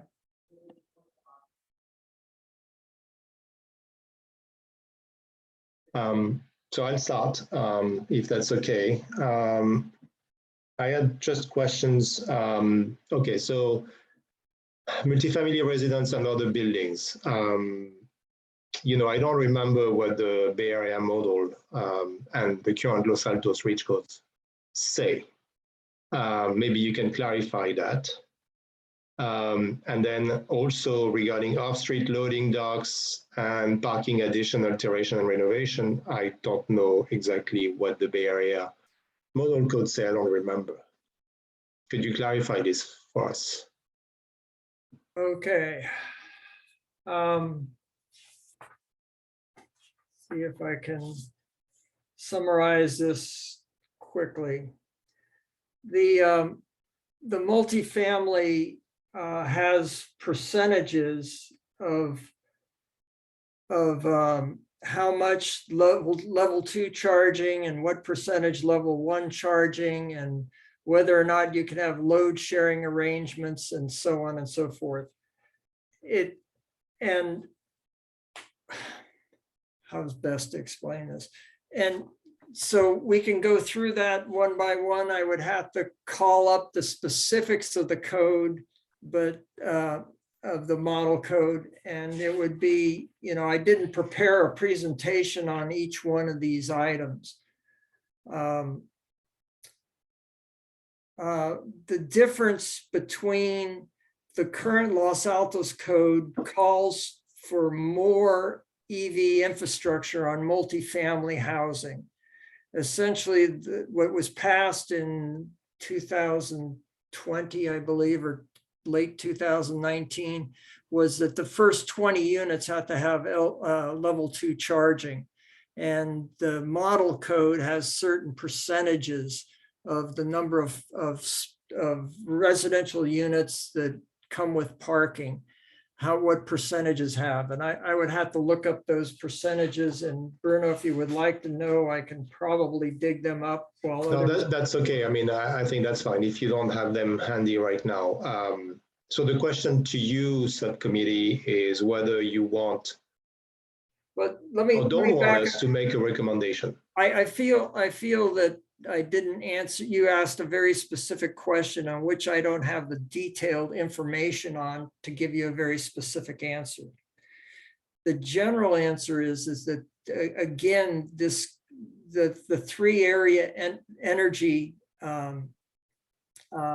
suppliers had consultants that looked into what was in the 2022 building code, and then looked at what additional costs would be if they reached beyond that for infrastructure requirements for EV infrastructure. So they did economic analysis and arrived at what they felt was a reasonable number that wouldn't add significant additional costs to the construction. They even went so far as to that if it is a below market rate type multifamily unit, then they applied different numbers basically to keep it essentially cost competitive construction. So what we're doing here is relying on the expertise of the code drafters for the Bay Area model codes to come up with reasonable recommendations as to what should be, knowing what's happening to EVs within the Bay Area region and how it should be supported, making reasonable recommendations to reach a little bit beyond the 2022 building code. And I don't have all the details, but when I compared the various multifamily and other types of buildings within the Bay Area model code and what the Los Altos REACH code said, in some cases, the model code was advancing things beyond where current Los Altos code is. In other cases, the Los Altos code was still advancing EV infrastructure beyond the Bay Area model code. So what we're recommending here from a policy point of view is that we would apply the Bay Area model code to these various types of different buildings unless our current model code requires more infrastructure. In the case that it's that Los Altos is currently applying more or requiring more EV infrastructure, then we would advance, if you will, the Bay Area model code that little bit to meet what is currently being required in Los Altos. And the reason why I have off-street loading docks is because that's something that's not addressed in either. And but yet the Bay Area model code has it. It would apply to someone like a grocery store who is installing a new loading dock for a new shipping and receiving type situation. And they would, and that's off-street parking, basically, the loading dock. And basically the model code says is, yes, that should have provisions for future EV vehicles. And EV trucks. Trucks, yes. And so all we're doing is taking, again, what those code developers did in the model code for the Bay Area and saying that's the policy that we'd like to see in Los Altos. Regarding parking additions, alterations, and renovations, what the Bay Area model code says is that if a building owner is applying for a construction permit that alters the building or adds parking for their building, then the code would apply to that. And it has certain percentages. And I think, I can't remember exactly, but I think that if you're changing or modifying, then you have to meet a minimum certain percentage. That's what it says. Again, if you want the details while someone else is talking, I could perhaps reach them for them on my elbow here, but I can't remember them off the top of my head. Okay, no, I think that's fine. If you have time, that's fine. If you can bring us information as we have the discussion and the questions. But and thank you for clarifying what was meant by off-street loading docks. The additional question I have is just a clarification question: is multifamily residence and other buildings? What are other buildings? Because I believe so. They would be commercial buildings. They could be motels, they could be commercial buildings, they could be office buildings, they could be combination of office and residences. They cover the gamut. All right, so that they would not be covered in that case in the parking addition, alteration, and renovation section. Well, if you're the other buildings. Yes, if you're, for example, if you're modifying or an existing building has underground parking or whatever, and you decide to modify the parking in some way, then those parking additions or alterations would be subject to the model code. Okay, and then when we talk about multifamily residence, are we talking about new buildings? Or any building doing some kind of a renovation, alteration? These are not, once again, this is new construction. The only part of alterations and additions is if you alter or add to the parking. Okay, so other building includes commercial buildings, whatever. Yeah, but it's all newly constructed. Okay, thank you.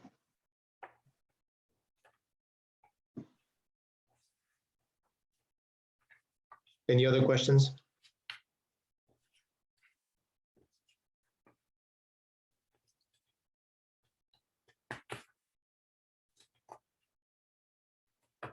Okay, no new questions, so I'll open it for discussion. And I'll start if you don't mind. So the off-street loading docks, I think it's far-reaching, in my opinion. It's only my opinion. I think there is not one single EV truck, as far as I know, on the market today. And if that's applying to EV trucks in the future, I think that's certainly something we can revisit in 3 years, depending on the situation. Now, if it applies to other vehicles that could be electrified today, I mean, I think that's fine, but you're talking loading docks, you're talking about trucks, and I don't know, there aren't any right now. Pickup trucks don't qualify. The multifamily residence, I remember from looking at the ordinance for the previous REACH code that it was very complex and we still had L1 charging in there. So I don't know the details of the Bay Area model code, but one thing I would recommend is that we do away with L1 charging anywhere, at least for cars, and that we require level 2 charging in multifamily residence and other buildings. And the proportion, I will leave it to the Bay Area model code, REACH code, or your own determination, but I think it might be different depending whether you look at multifamily residence and other buildings, like commercial buildings, businesses, and so on. And I remember multiple discussions at the council regarding new multifamily residences and the parking, and whether each parking spot should have charging and whether they should be charging for bicycle, which are fair questions.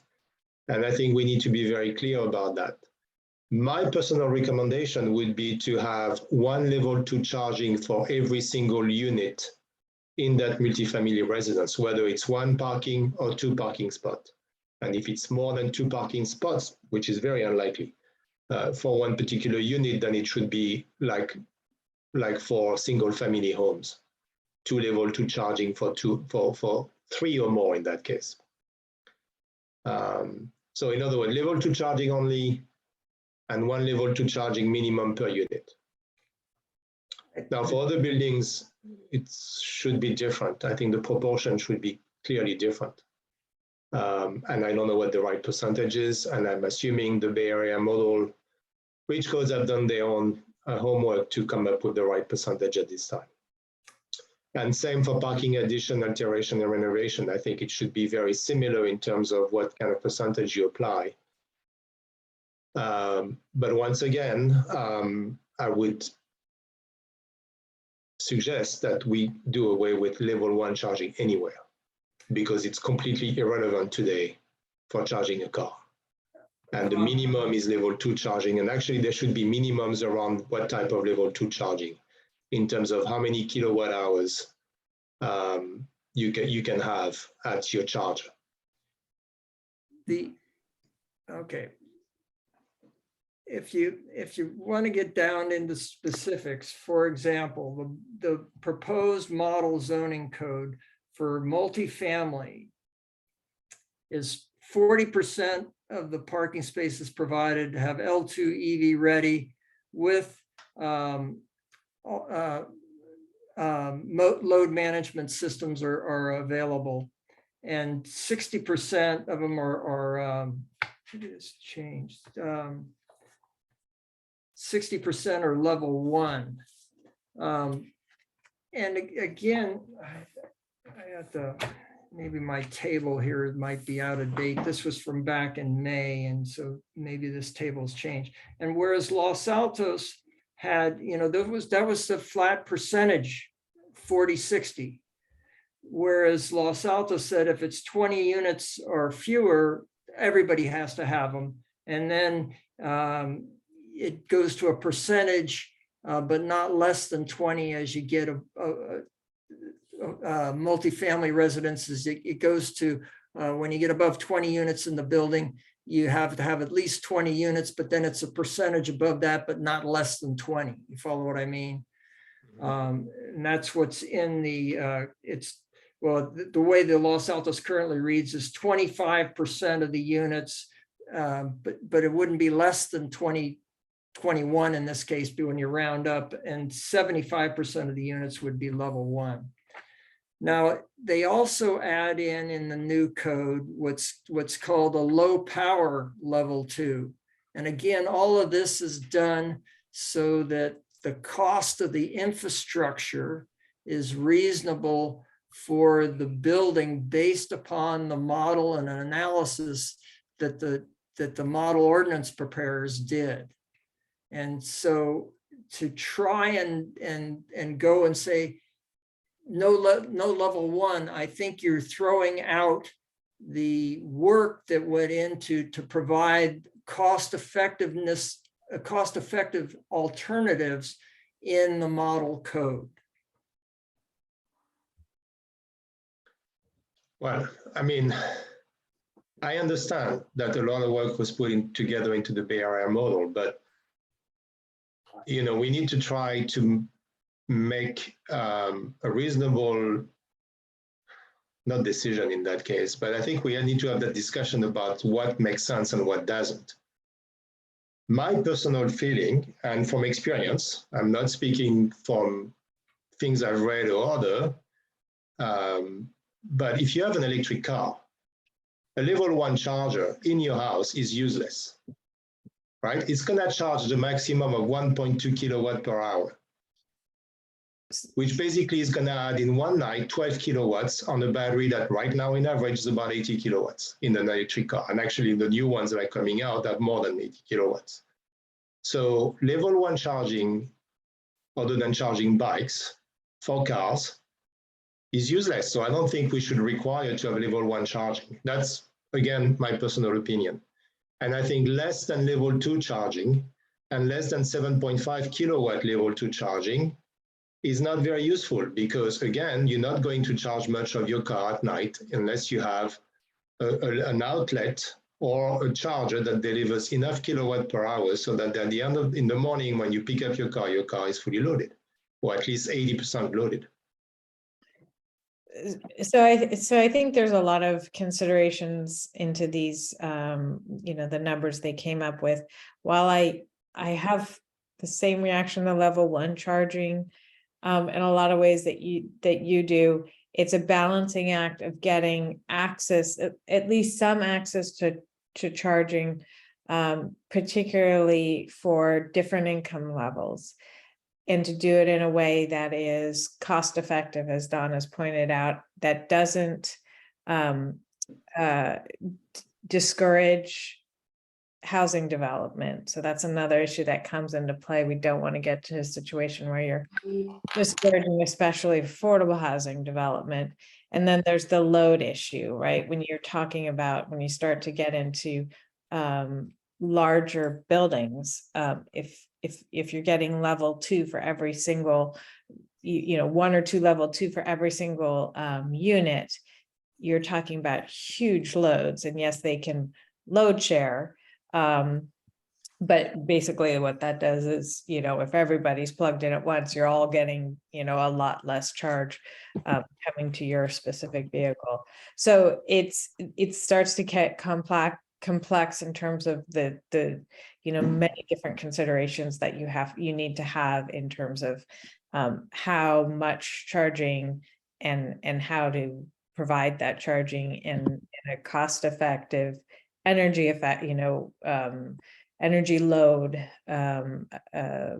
effective way that is not going to at all discourage, particularly with residents, not going to discourage development of housing. So I, like Don, would be very hesitant to start to play around with those numbers.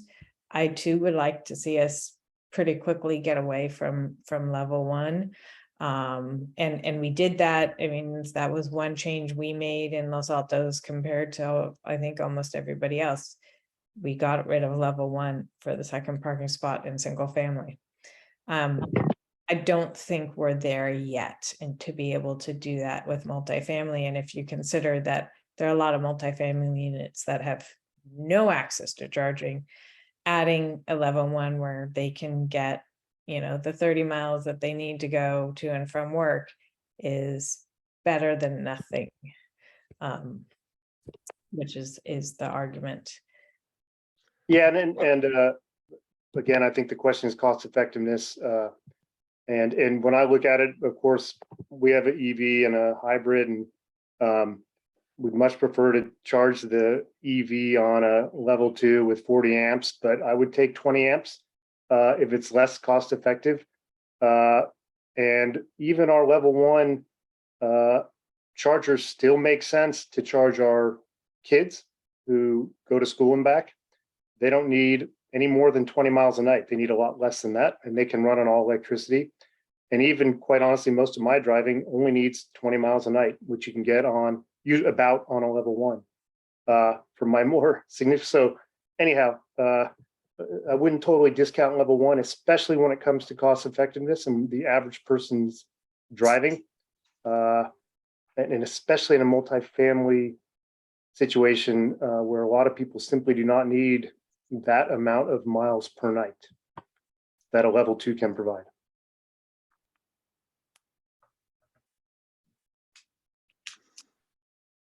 Yeah, I think I would disagree with that, but I think we need to move away from level 1 charging. And I think with regards to the load, I think if you add load management, I think that's fine. Today, even in Los Altos, you have less than a quarter of cars that are electric cars. So it's not like you're not going to overload the system, because everybody in the multifamily residence is going to charge their 25 or 30 electric cars at the same time. We're nowhere close to that. We might be in 10 or 15 years, but we're not there yet. But I think putting the infrastructure in place that will allow us to be there in 2035 or 2040, today in 2022, 23, actually, for a building that's going to last more than 50 years, I think that's what we should be looking at. Putting the right infrastructure in place now in new buildings. And I know it may cost a little bit more money, but when you build a multifamily residence, like, we see on First Street, that costs millions of dollars.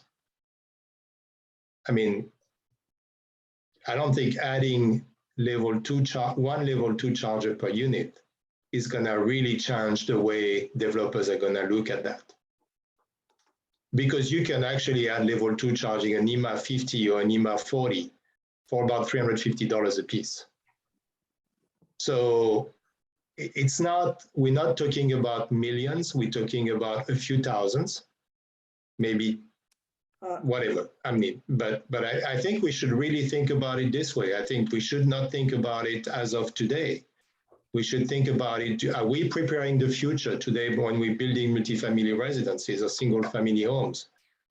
When we know that these residences are gonna last more than 50 years and may not be retrofitted or renovated within the next 25 years. So I think that's the way I'm looking at it. And that's the reason why I'm saying I think level 1 charger already today is completely outdated, and it's going to be even more outdated in 2030 or 2035. So I understand there is a lot of work that went into this by you and by the people that put together the Bay Area Model Code, but I think, and they took a lot of things into consideration, but I think the question I'm asking is, what are we looking at when we build a new commercial building or new multifamily residence? We're looking at something that's going to be used for the next 50 years. What charging we put in the building today is going to be the charging we have 15 or 20 years from now. No more, no less. Maybe less because maybe some don't work anymore. So I think that's the kind of thing that I would like you to consider.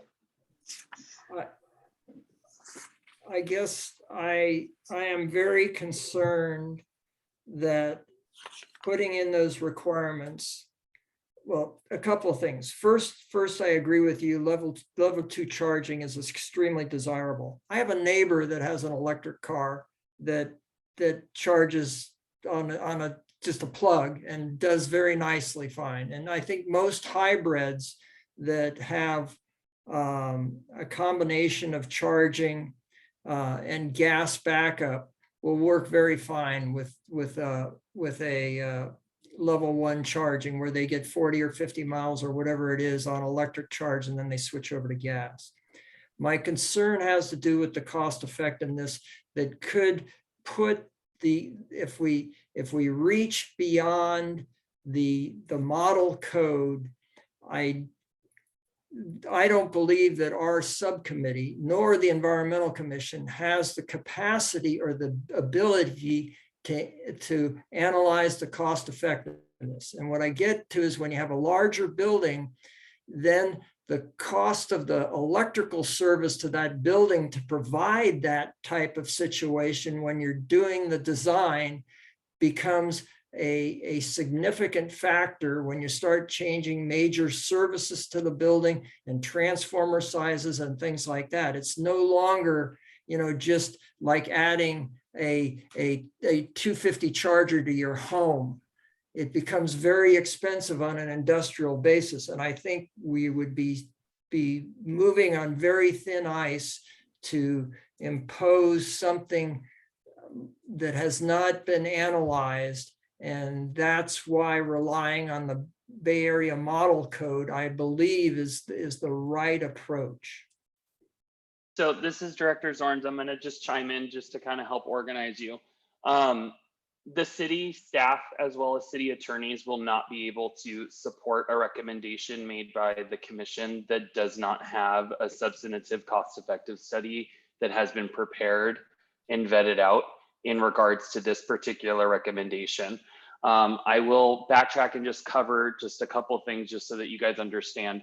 When we were previously talking on the last slide, the reason why cost effectiveness doesn't really come up into play anymore is the CEC has changed their guidance in regards to the requirements for cost effectiveness studies for particular items in REACH codes that are coming forward this cycle. With that being said, you are not in the previous slide requiring them to do anything additional because at the end of the day, every house has an oven, it has a range, it has a water heater, it has heating, so on and so forth. This would be above and beyond requirement that the commission would be imposing upon housing. Furthermore, one thing that I am going to just say, we are going through our housing element update component. Anything that is considered to be an impediment to the development of housing is something that we need to be very cautious of any recommendation moving forward right now as a city. And that's just a blanket statement for the commission to, weigh in on in regards to going above and beyond with this particular recommendation. Furthermore, I do want to just also touch on the city of Los Altos land area is currently zoned, as well as in the forthcoming years with the adoption certification of the housing element, is covered 95% by single family residences. So when we're talking about multifamily housing, we're talking about 5% of the land area. So any deviation from whatever is even in the standard 2002 California Building Code is not going to really capture very many properties over time, because a lot of these properties are going to be developed and they will, yes, have more units, but there is a significant increase in the electrification of EV charging in the 2022 building code, which has been reviewed by our city building official. So again, with that particular nuance, I would caution the commission with any recommendation that goes above and beyond the 2022, because if there is any question that there is an impediment to housing stock, we will have to potentially modify that recommendation when it gets to city council because of that potential essentially misbalance with what the state requires us to proceed with in regards to anything for affordable housing. So that's just something, again, I would caution you on, as well as just keep in mind 95% of the land area is single family residences. That's something that you guys can look at very specifically in this conversation, because that is what we see predominantly happening development wise throughout the city. All right. Okay, well, that's good. That's good clarification. So the only question I have on this one is that I believe the current Los Altos reach codes, and I may be wrong, and I need the subcommittee and maybe the staff to correct me on this, but I believe the current Los Altos reach codes for what we're considering right now on this second slide go beyond the building codes, the 2022 building codes. I'm sorry, rephrase that, Bruno. I was saying that our current Los Altos reach codes that expire at the beginning of next year go beyond the 2022 building codes with regards to EV charging.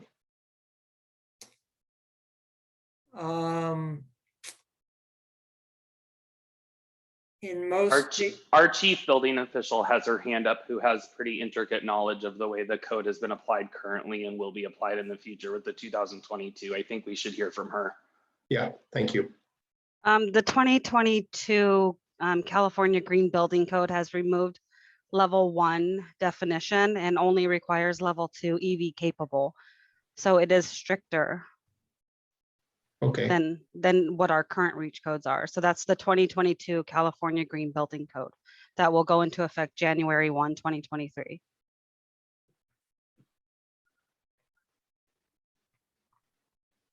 Okay, so in the new 2022 building codes, there is no level 1 EV charging. That's correct. Okay, so I'm going back to my question. Why do we want to have level 1 charging?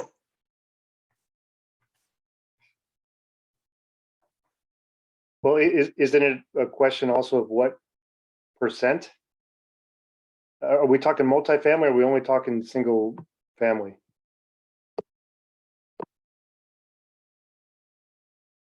So this is for new multifamily. So it is 10%, but what they're doing is they added a new definition, which is EV capable, and the new EV capable requirement would require you to install it has to be EV capable for future level 2 EVSE. For 10% of the units? So It just depends on how many units. So there's multiple sections of the code. So it's multifamily development projects with less than 20 would be 10% EV capable plus 25% EV ready. And then if you do multifamily development projects with 20 or more, it's 10% EV capable. It is 25% EV ready and then 5% EV chargers.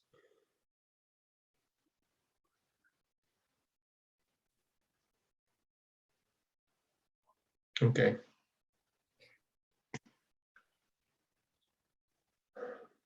But that's, so when you apply some of these percentages, like Veronica was just saying, that, you know, that adds up to like 40% of the parking spaces have EV charging, whereas the model code has 40% at level 2 plus the balance at level 1.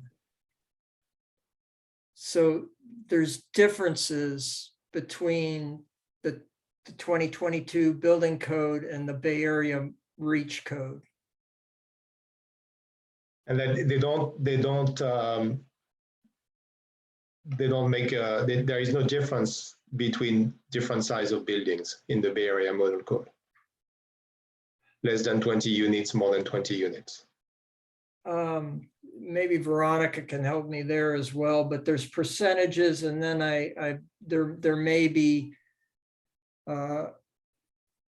I know that there's changes when it's affordable housing and when it's not. I can't remember if there's also hurdles with numbers of units.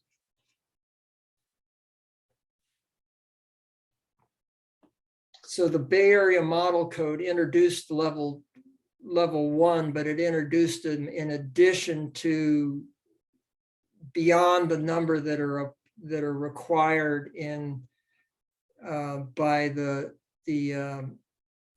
building code, the 2022 building code.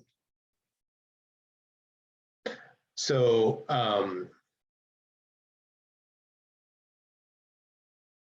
would that make sense then to just have the 40% level 2 charging period? If we wanted to kind of follow the building codes as well as being closer to the Bay Area model codes, instead of being EV ready, you have level 2 charging for 40% of the parking available in the building. Anyway, so I mean, I think we're going again into too much detail there. I think it's gonna, you're probably gonna have to sort it out. I just wanted to ask other commissioners if they have additional questions.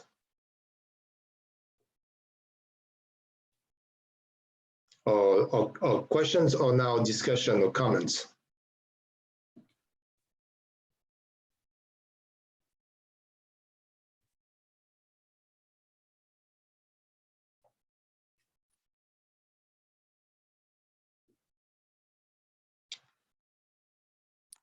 I support the recommendations as proposed by the subcommittee. No other discussion. Do you guys want to keep the off-street loading docks in your recommendation?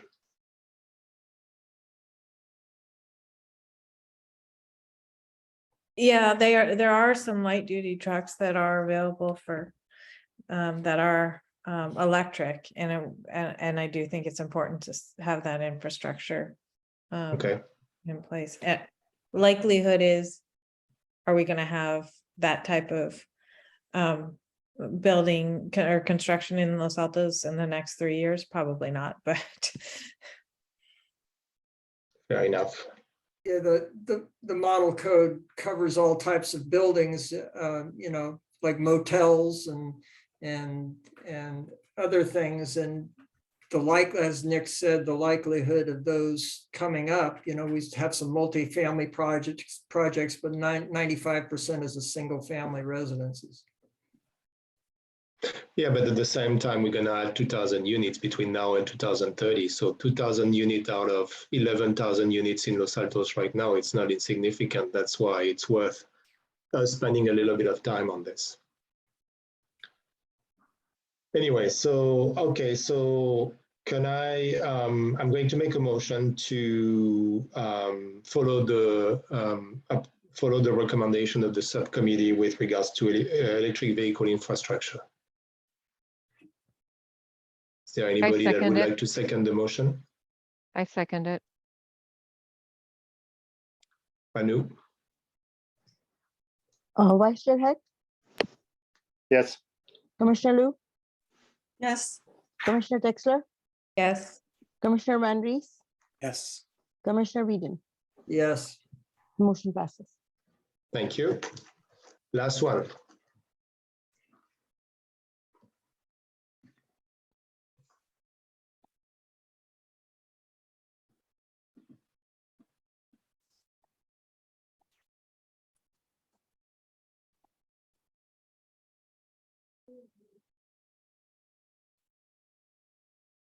So my question to the subcommittee is, what are you asking us to do on this particular slide? So I'll jump in, Don. What we're asking, or what we would like to get commission direction on is, basically direction that staff and the council and the commission are working on investigating what action we can take to electrify existing buildings. And to come up with a plan of how to begin that process. There's already been talk about, perhaps we need to learn more about the existing incentives, financial incentives there are, and promote those to our residents. Maybe there are additional incentives that the city can also do, financial incentives. So there are other ways in addition to potential future ordinance that we can begin to electrify existing buildings. And there are a lot of resources out there. So we would like, as part of this effort, this reach, or in parallel to the reach code effort, that we're, using the ordinance or the to deal with new buildings, that we are looking at other alternatives and have a plan for how to begin to address existing buildings electrification. So that's kind of what this is about, is that we as a commission are recommending, as part of the goals in our CAP, to electrify buildings and to meet our CAP goals, we need to have a plan as a city, how to begin to address existing building electrification. And there are various ways to do that. So it's not a specific thing we're asking for, is more of a directional, yes, go do this, go work on this, and come back with some plan and recommendations. Okay, so would that be a reach codes subcommittee work task? Or do we need to have do we need to set up another subcommittee? I think we could decide that at a later date. If the council says, yes, we want you to go work on this, we as a commission could say, okay, this is a whole new ball of wax that we need, we want to start a new subcommittee to work on. All right, so Carl? Yeah, my question is directed to my other climate action plan subcommittee members. This feels to me like it has large overlap with the research we're doing right now. So what do you think about the differences between that research and this? Yeah, so I think maybe just to clarify, because we've had discussions, but at various environmental commission meetings, updating you on what the CAP implementation subcommittee was doing. So we'll have presentation in September and October from Block Power in September and SVCE in October, Block Power will be presenting to the commission what they can offer as a service to the city of Los Altos to electrify their buildings. And there are various ways that they can do that depending on what our needs are and what we want to do, and also depending on the budget we're willing to put on the table. Understanding that it can be done without any real budget or funding requirements for the city. And then SVCE is going to be talking in October about their pilot tariff on bill program, which they hope to start in the summer of 2023. Obviously, it's a pilot, so it's going to be very limited. But another thing that we need to consider as we think about electrifying our existing buildings. So the subcommittee, the CAP subcommittee has been working on that. So we're happy to continue to do that, or we can, so this is really like a policy level ask, I guess, yeah. you know, and it's not to, you know, derail what's happening at all with the CAP subcommittee. I think what we're saying here is we're coming with a REACH code recommendation. That recommendation as a commission, that recommendation could cover only new construction, could also cover existing building. As a commission, as we've heard, you know, we understand the considerations, the concerns around existing buildings, and therefore we're not including existing buildings in an ordinance recommendation. But what we're saying is existing buildings absolutely need to be electrified. And so we're asking kind of for a, because everything in the CAP is going to come back through the council one by one with when we're talking about implementing all these actions in the CAP. So all we're looking for is, yes, and I know we're already working on it, but yes, existing buildings and need a plan. Part of this plan may be block power, maybe this, but maybe, you know, getting clear guidance that this is kind of the next step in our REACH code, if you want to put it under that effort, in our REACH code effort. And then we as a commission will work to you know, figure out how we deal with that from subcommittee's perspectives to get all those different aspects on the same page of one plan. Okay, no, I mean, I think that's, yes. I mean, obviously we need to work on recommendations for expediting electrification of existing buildings. And I think we can say that the Environmental Commission is extremely supportive of that and will be working with staff to come up with various recommendations. So, I mean, if it's what you really wanted, I mean, I think the commission can do that and can say yes, a big yes. Actually, that is really key, and we need to work on that. And we're already working on that. Various subcommittees are already working on that. You are, some others are too. So is that good enough? I think that the Environmental Commission is working on it. The Environmental Commission recognizes the need for this.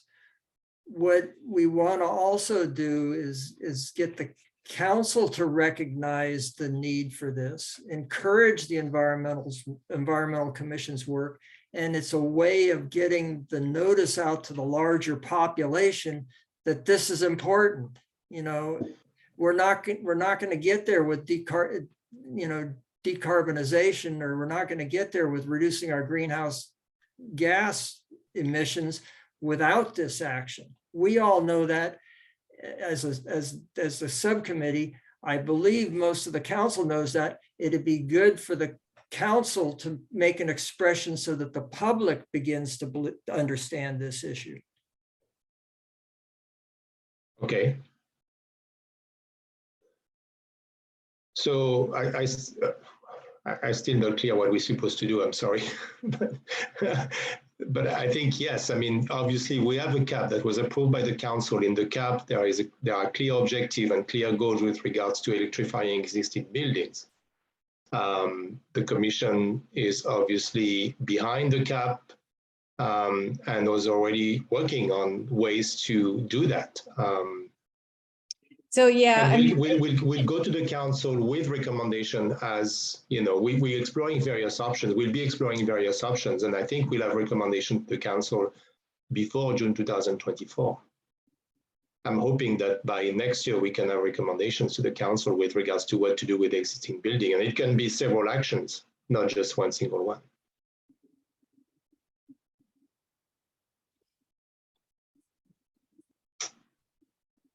so yeah, I mean, I guess, you know, I think it's just two different ways to look at it.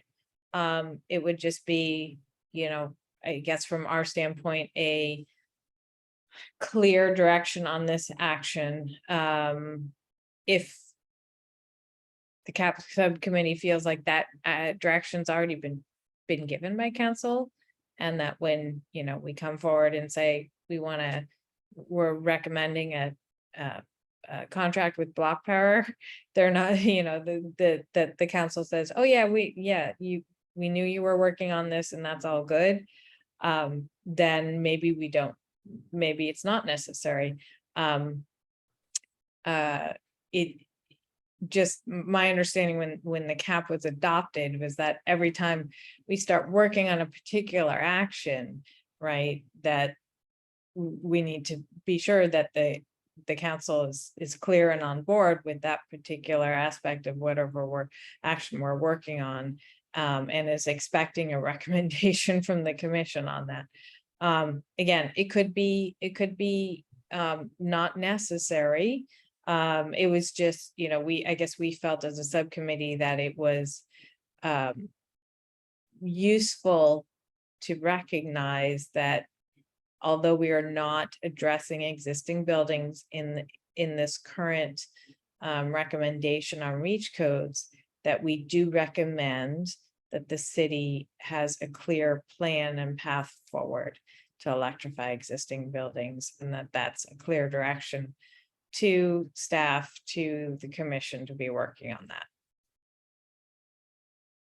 So if we're in the discussion phase, or also, I guess, clarifications, there's two aspects of it. One is, I kind of agree with Bruno that we have that mandate from the city already, from the council already, to, you know, develop a plan for building electrification. At the same time, when right after the cap was approved, we did talk about, you know, carving out subcommittees to tackle bigger, you know, chunks of the cap. And I kind of feel, yes, we should have a chunk, I mean, a subcommittee working on that chunk of electrification. So and not just necessarily whatever one aspect, but maybe the whole thing of, you know, okay, what's our goal, you know, 2035, and then what is maybe a kind of rough timeline and what we would work on it, which is why, you know, okay, we say if this is what we're doing, we're proposing for reach codes this year. That doesn't mean we don't propose, you know, we don't expect to ever get rid of, you know, gas in this type of construction, etc. So kind of maybe lay out a plan, but then at the same time have that system of incentive, you know, working with utilities, all that stuff kind of needs to be, I think, maybe bigger than just a reach code, you know, next round update, and also maybe different from the cap subcommittee working on how we implement certain things. I think it does need to have a life of its own as a building electrification, you know, overall overarching goal. But I just don't, I mean, and this, I'm just thinking out loud, I don't know if it's part of reach codes or if it's something different. But, I would support a subcommittee working towards building electrification. In my mind, the mandate would be even larger. And then there would be recommendations that come in sooner than 2024, and then some that come in later. We could certainly reframe this in our, presentation to council to be, and this is what we're working on for existing buildings. We could reframe it that way, as, that this is the work we're already doing, and will continue to do. That would, I think, be another way to approach it. But if you don't mind me saying, I think, and maybe I'm wrong, but I think one of the things we're trying to capture with this statement from the Environmental Commission is that the next step in electrification of existing buildings is controversial. It's much more time intensive than what we've done so far on REACH codes. And I'm not sure there is a consensus anywhere on the timing of how we address existing buildings, both in definition and what we require, what we suggest they require when. So I think in that sense, it's an effort to get a statement that we all support moving on this fairly quickly and relatively aggressively with staff to get this done, regardless of which subcommittee takes it on to get it done. Because again, I know we think the cap states that, but I'm not sure there's consensus anywhere else other than in the cap that it has to be done at some point. So hopefully that's accurate. I think so. Commissioners, again, this is Director Zorns. I think for the purposes of your recommendation to the City Council, we really need you guys to look at this very simplistically. You guys are recommending, what are you actually recommending to the council from these slides? And it's the two slides that we've already covered. We're starting to talk about additional future work. I'm sharing the chair's understanding. And so I'm just telling you, if it's gonna get, if commissioners on your own commission are confused, if the Director of Development Services is confused by this slide, the public is going to be confused by it, and so is the council. If you guys want to be able to have a clear and concise recommendation to take to council and be able to have marching orders thereafter, you need to delete this slide from your recommendation of even just talking about it. It's something that the commission always has the ability to bring back to council. We need clear and concise direction from the council on the other two very big topics that there are going to be a lot of public comments and a lot of questions even from council. This is starting to now go down into the weeds on another topic that I don't think we're ready to actually even start deliberating on with the council. This needs additional staff time. And also, frankly, we really should, with a lot of these that are even identified on this slide, are long-term things like education and incentives and resources. And those by virtue are going to be something that is handled not by the commission itself, rather than the coordinator that is currently in process of doing our recruitment for. So I really want to kind of, holistically give you all that mindset and that foundation of understanding is this particular slide is really kind of starting to go in 3 different directions. And it is in the cap. And I can reassure you all is kind of this is already something that you already have the ability to take forward to the City Council just by virtue of the adoption of the cap. That is what gives you the authority to be able to proceed by that, because this council was the one that approved that document.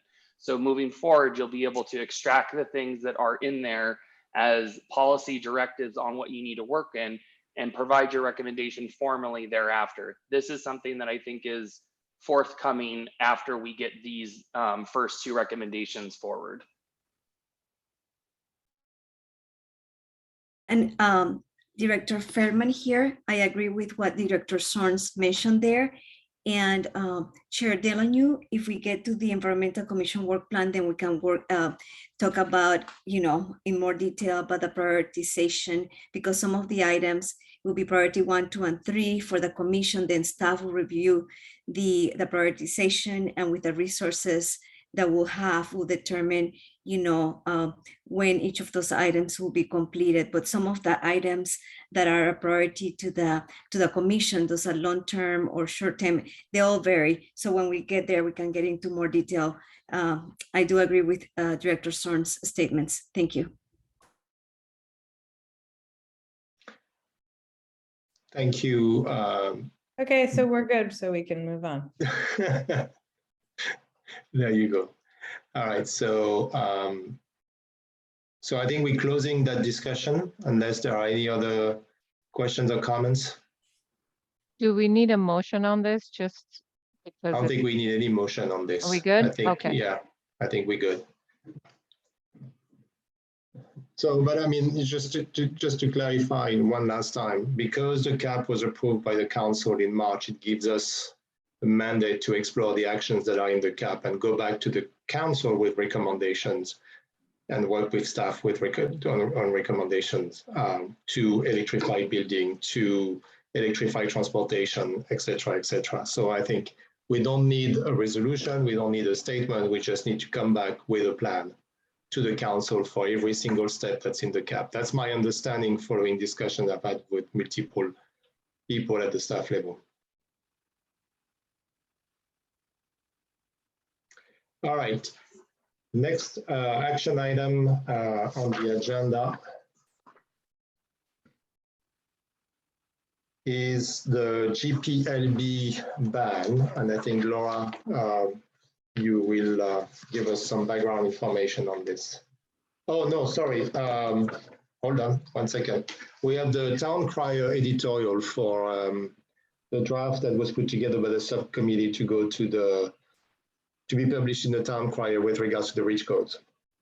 Right, and I just wanted the commission to be able to see it before it was published. Obviously, it'll be updated to reflect the discussion tonight and accurately represent the commission's recommendation. You mentioned you had a survey that was up as well. I looked for it yesterday, I think, and I couldn't find it, but maybe it's not up yet. It is not up yet. We've developed the survey. We're waiting for staff to put it into a SurveyMonkey so we can have that posted on the webpage, and it outlines the recommendation and asks a few questions around feedback on the recommendation. Yes, I think in hindsight, we maybe should have also included that in the packet. But there's, the survey pretty much mirrors the article, but and then has questions that and I can share it with you if you'd like, but no, that's okay.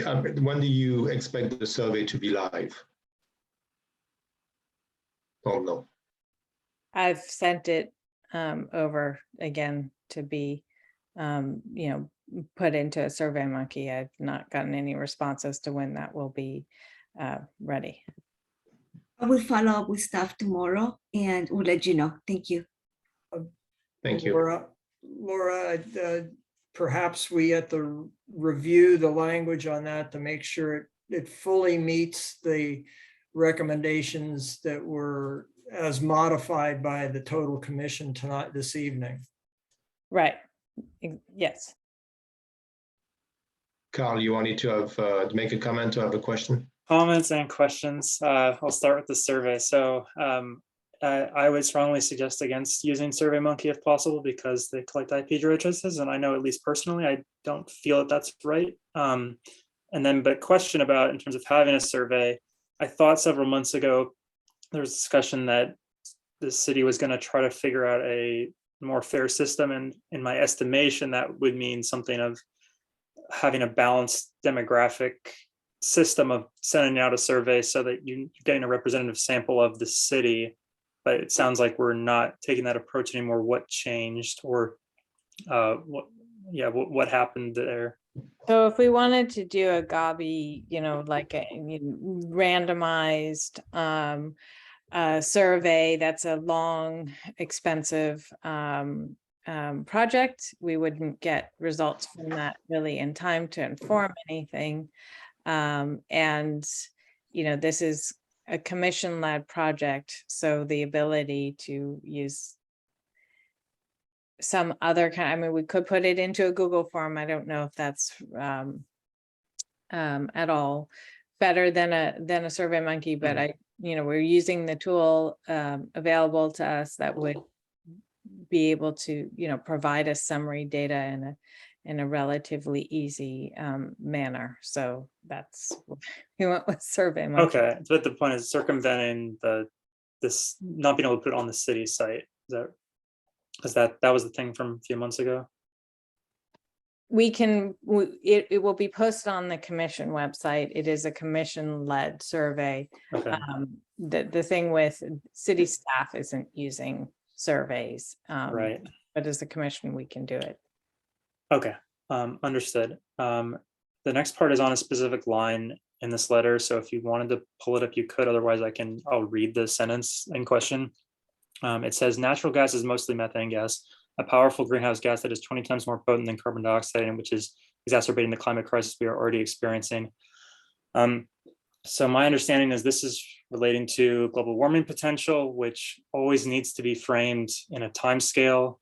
This in particular is talking about global warming potential at 100-year comparison to carbon dioxide, which to me is very misleading in terms of it grossly underestimating the impacts of methane. The other common comparison that you will see online is global warming potential in the 20-year span, which puts methane at 80 times more. But methane generally only lasts in the atmosphere for 12 years. And so this is a huge misconception that I see everywhere. People just parrot the 80 times. And so I had to reach out to an expert on methane emissions to get this figure, and it's somewhere between 101 to 104 times more potent. And I'd be happy to follow up with a link to that research. But I would strongly recommend, at the very least, need to add in that this is on a 100-year timescale, or adjust it to one of those more accurate timescales. Thank you.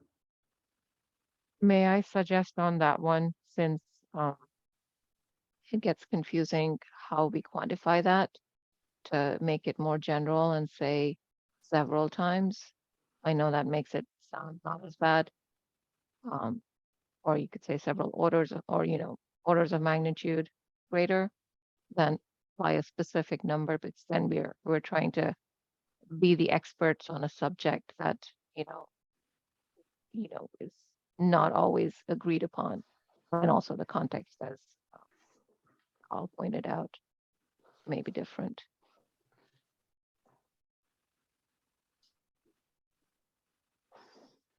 Okay, we will correct that. Thank you. So just one question for Carl, actually. Did you have any other platform you would suggest for the survey to be put on? I think Google Form would be preferable, but I don't have other ones in mind at this moment. Okay. So I had one comment on the editorial. Just wanted to ask you to consider adding at the end, when you talk about the survey, to suggest to people they can forward direct feedback to the commission by emailing the commission at environmentalcommission@losaltos.gov.ca, or attending future commission meetings and making a public comment. I think there are two other avenues for giving comments on which photos people may prefer.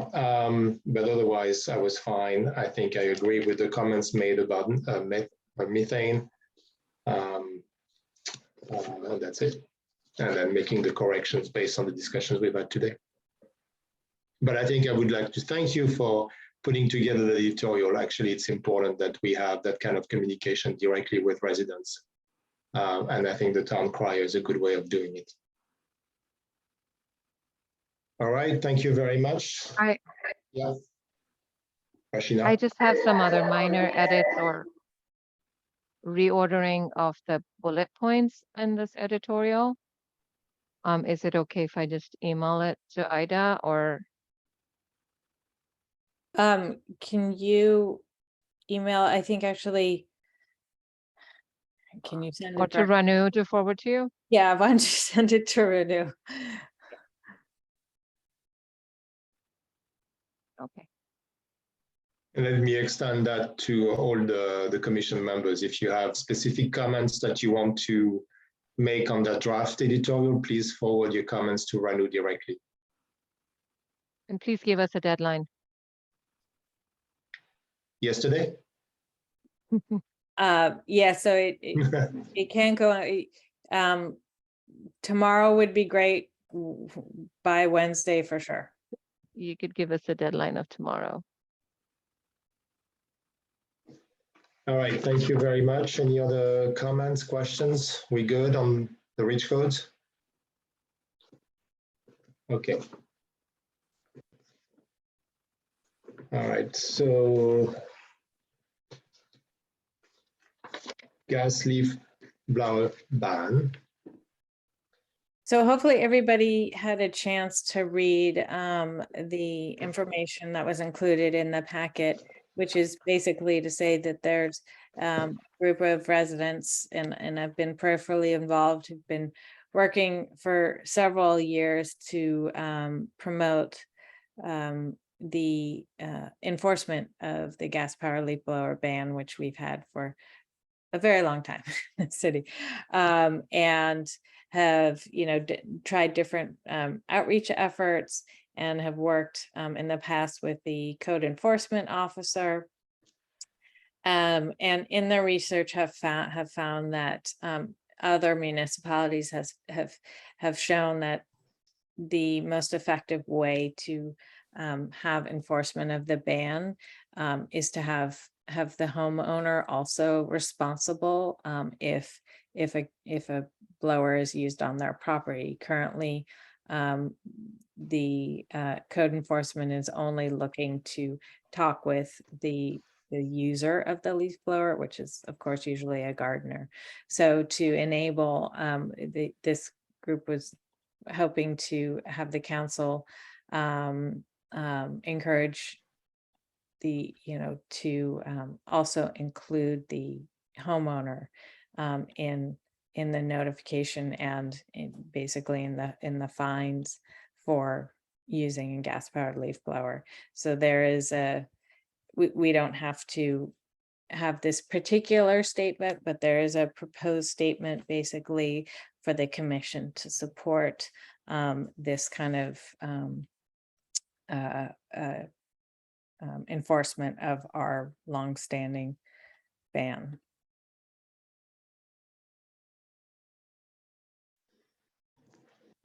All right. Do we have any public comments on this subject item?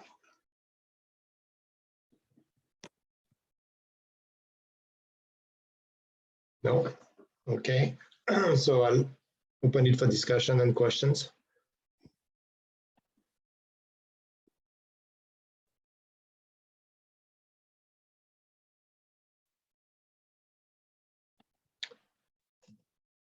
All right, so if there is nobody, I would like to ask a few questions. So actually, when we had the discussion about that this was coming to the commission, I started looking into the ordinance, and I asked Ranu to help me dig the various ordinances that were passed by the council in 1990 and 1991. I think the latest one is dated October 26, 1991. And that specific ordinance, which is an amendment of a previous one, which was supposed to take effect June 1st, 1991, obviously only states that the citation will be for the operator of the equipment, and obviously not the homeowner. So I would, as you said, I believe we will need to work with staff to modify the ordinance, to bring the ordinance back to the council, so that it includes not just the operator of the equipment, but also the homeowner, which should be pretty straightforward to do. It's just a line item in a one-page ordinance. The real question I have with this is, I mean, obviously, this ordinance has been around for 30 years. The enforcement of the ordinance has been around for 30 years. But there is very little effect, right? So the question is, what is the best way forward with this ban to enforce it, but also to make sure that there is no more gas leaf blower, gas-powered leaf blower in Los Altos being used. So we had on standby a subcommittee to look at off-road engines. We haven't set up the subcommittee because we have a lot of things on our plate right now. And I think the real question I have is there such an urgency right now to do that, understanding that I think we need to go beyond, we need to look at that in a holistic way in some ways. It's not just because we're gonna add homeowners on the ordinance that it's gonna necessarily make a difference if there aren't any citations made, right? So in your letter, which I think I lost one piece, I think you said that every year there are about between 450 and 500 complaints, but there are around 10 or less citations made. And my understanding is because when the police arrives at the location, the operator is gone, or he was operating something that was not a gas-powered leaf blower, but maybe something else, or he was operating one that was electric, or whatever reason. So I think that's, adding the homeowner to the ordinance is not going to change that. So I think the real issue is how do we tackle that particular ban and make it effective? And I'm not sure. I think it's one step. I agree. It's probably one good step, but I think it's probably not the only thing that we should be doing if we really want to have an impact. So let me just clarify that I'm not proposing that the commission really is working on this. This is us supporting a citizen group, a group of from Greentown Los Altos that's working on this. And really the only ask is to say, yes, we as a commission think that we need better enforcement of this ban, and this is one way to do it. And we support making a recommendation that Greentown Los Altos is Clean Air Advocate Group. We support them going and asking the city to change. We would not be involved in making the change to the ordinance. It wouldn't preclude us doing anything else when we're ready on other off-road engine work. And the difference is, why does it make it more effective? Well, like you said, they have to catch somebody in the act of using the leaf blower, which is often difficult. And when a homeowner gets a notification, they're more likely to go to their landscaper and say, what kind of leaf blower are you using? We're not allowed to have gas powered leaf blowers. So there's a little bit more ownership of then trying to catch somebody in the act who will then, be off to the next house. So it does help. Hopefully would give the city better tools to have an impact and start to really make this lessen the use of this equipment. So again, just to clarify, I'm proposing this is to kind of make a statement from the commission that we support this type of we support the city with this type of code and for this type of enforcement for the gas powered leaf blower ban. So my understanding / thoughts on this are that most of the homeowners don't know that gas-powered leaf blowers are banned. Most of the landscapers that work in the city at least claim they don't know. So even before we get to the step of enforcing it or figuring out, citations and stuff, it would probably be better if the city could send out a postcard, like we get postcards notifying us of something or the other from the city to every household with the specific information on what it is and what the current ordinance says. So if the homeowner knows that potentially their landscaper, even their landscaper could be could get a citation, even before going through the extent of changing the ordinance. I think it'd be really important to get that information to everyone. And And so, then so just to I'm clarify, getting to, yeah, go ahead. can I clarify something there? So they do already send a letter to the homeowner. So there would be education before enforcement. So, but in that educational, like, there was a gas powered leaf blower being used at this property, but in there, then they would probably say, and you could be, if this happens again, you could be liable, you could have a code enforcement issue issued against you. So there would be an educational element. I don't really see the city sending out a mass mailing to every resident. Okay, so that's what I was hoping that we could get the city to do, because we do get, mass mailings on certain things occasionally. Because, if there's 400, complaints in a year, there's probably several thousand times that a gas powered leaf blower is being, used. So getting people to know that specifically would be really important. On the point of whether we support the letter or not, my thought is that if we are going to go and propose a bigger ordinance or an ordinance change that has other things, I wonder if it would be counterproductive for us to support this one change that would then, we would go and support another change, propose another change. So if we say, so I'm kind of, while I really support the subject, I don't know if this form of making that change is the right approach for the commission.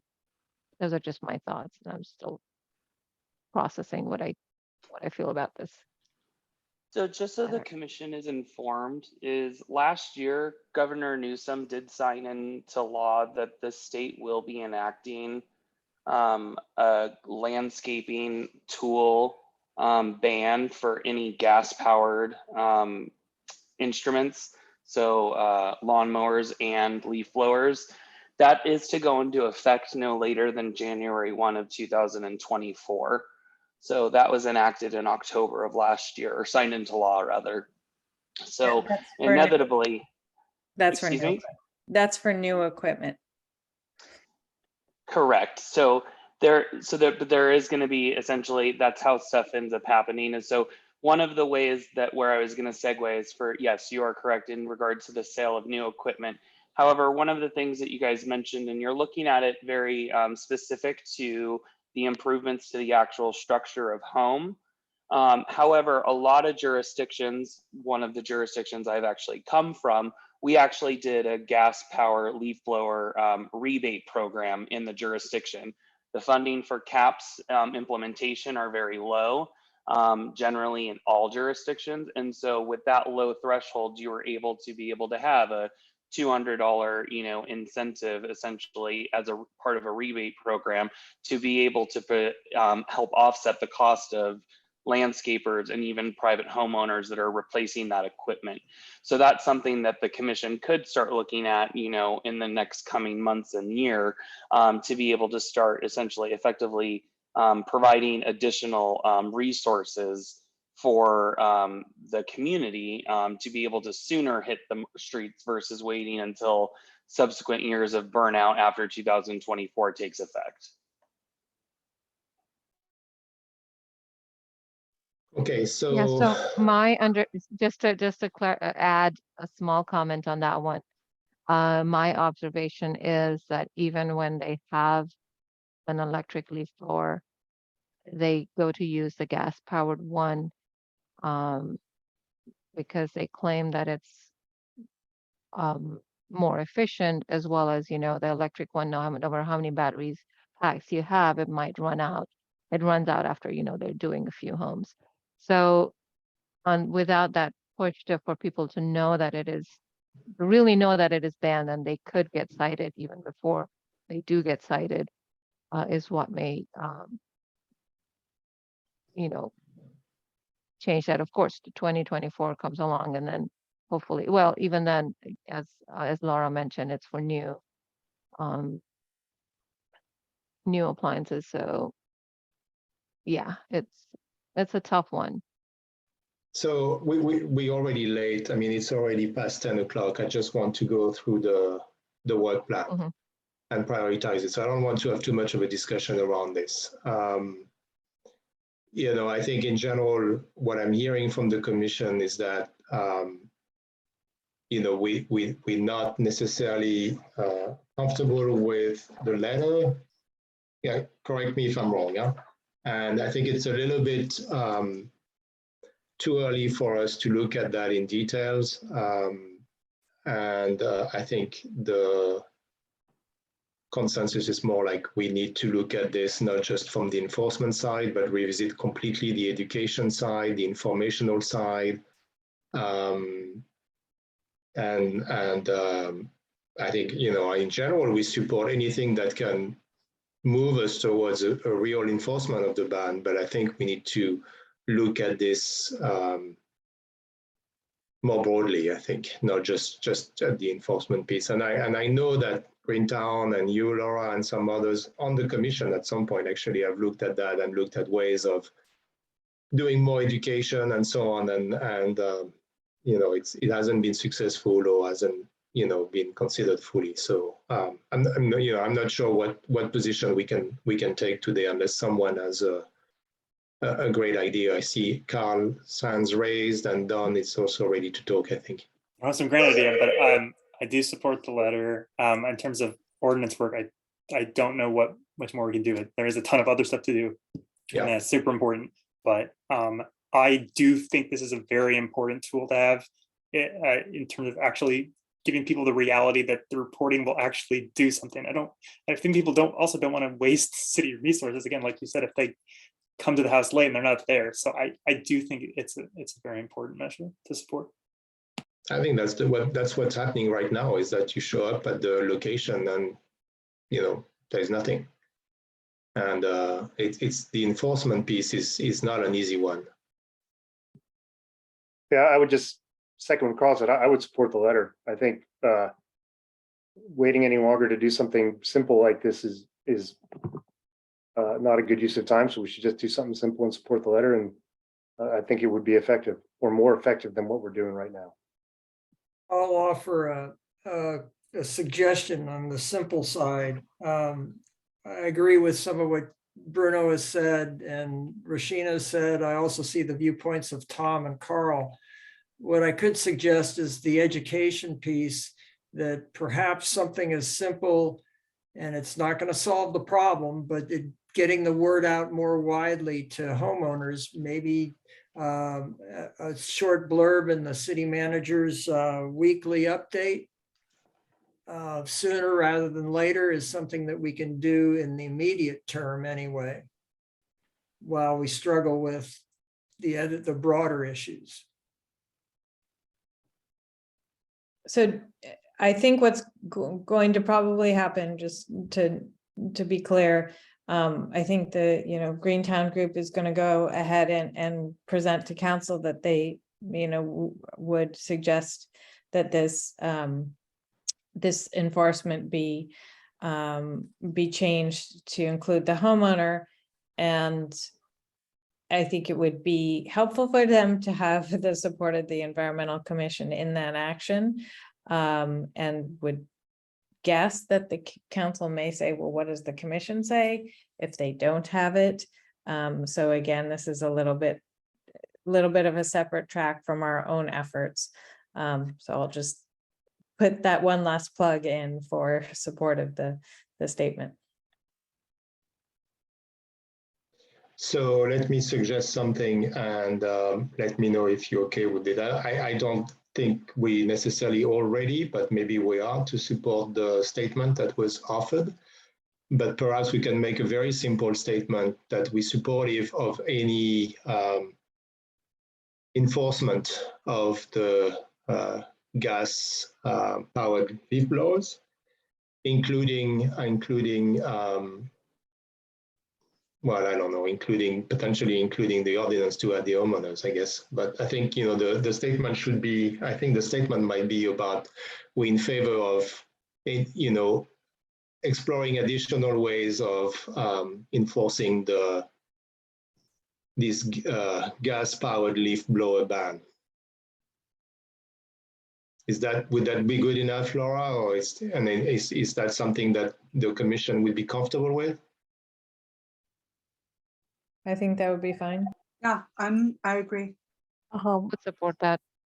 If I may interject here as a point of order, this was an informational item on the agenda. So this is not an action item really. And I would let Director Fairman or Director Zornas kind of confirm or clarify that further, whether there can be a statement adopted or passed by the commission at this meeting, because this was an informational item that we had listed it as. That is correct, Liaison Renew. This is informational only. So if there's an action to be taken, should be taken at the next environmental commission meeting. Thank you. Thank you for the clarification, Ranu and Aida. So I guess we can take it up the next meeting and then have a very simple statement at the next meeting in line with what we just discussed and then vote on it. Would that be okay, Laura? I know you wanted some action before that, but. Yeah, I don't know what their timeline is. They may just go to the council, so it's fine. All right, so let's make sure we have that as an action item for next meeting, and then have a very simple statement we can vote on. I did make it clear I was asking for a statement of support when I said that item.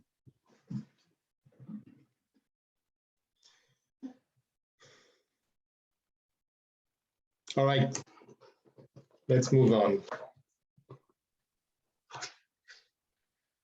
Okay, working plan.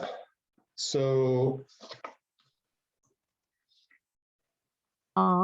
do you want me to share the screen for the work plan? yes, please.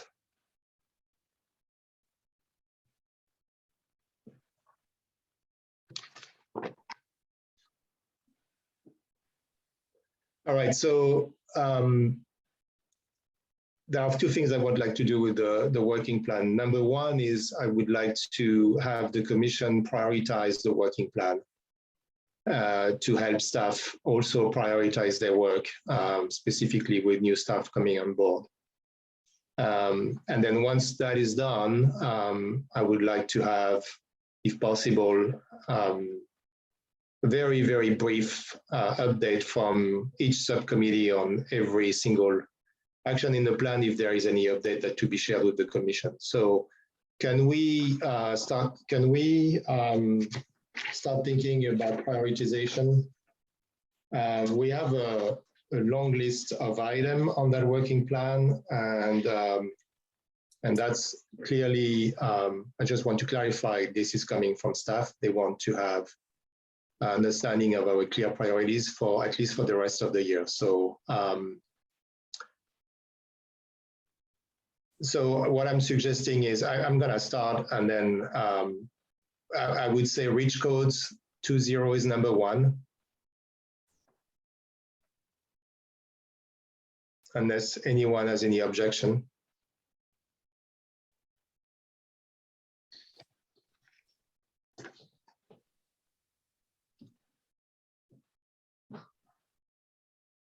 Number two, I need a number two.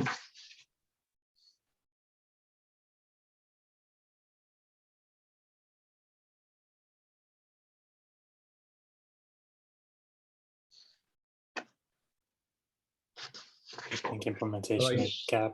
would be Yeah, number 2. Carl. Oh, you're asking for what number 2 would be? I think. Well, I'm implementation of asking cap. for the commission. I just don't want to be the only one putting Okay, together yeah. the list. Sure. Yeah, I would propose implementation of the cap priorities as number 2. I'm confused why we're doing this. We've never done this before, but, and I don't know what prioritization means but. Okay, so just to clarify once again, it's a request from staff for us to prioritize the working plan. So they have a clear understanding of what should be on top of their list and what, is not a priority and should not be on top of their list. So for example, let me just give you an example. The gas-powered off-road engines, for example, will not be listed as it is right now as number 4 on the list. Probably would be listed lower. We don't even have a subcommittee.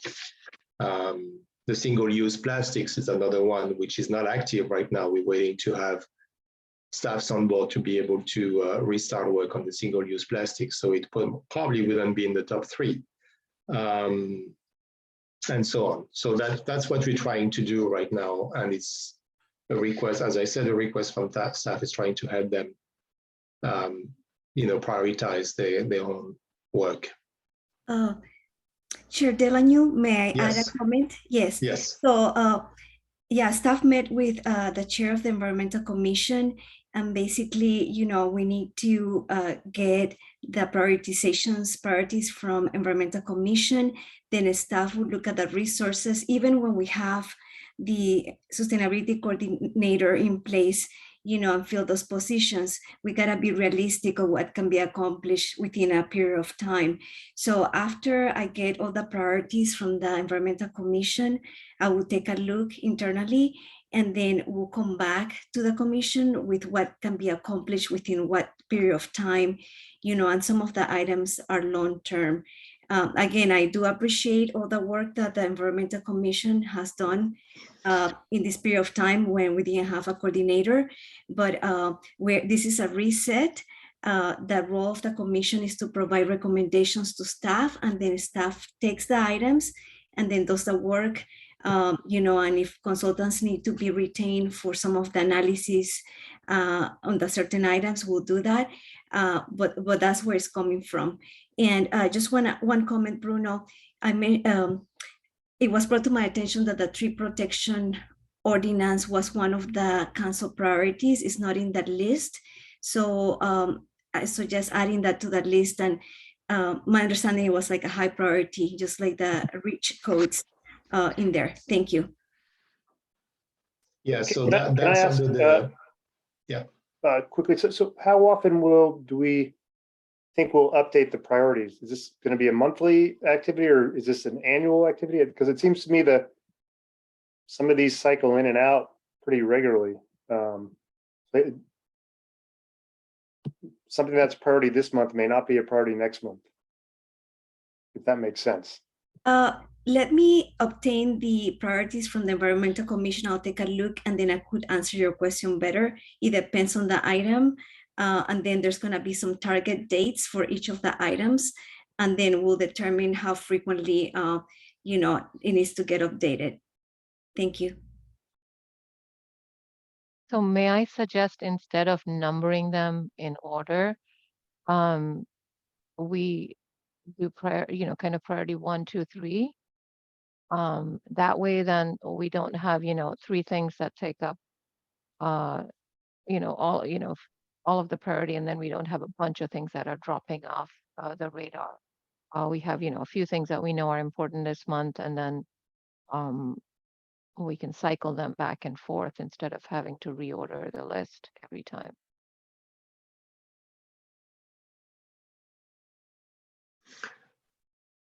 I think it would be helpful for staff to have the priorities from 1 through, let's say, 10, and then go from there. And then we can take a closer look and come back with that. And then the commission can also provide the comments, but it would be helpful to have them in sequence, because with the resources, we need to be realistic of what can be covered and accomplished for success.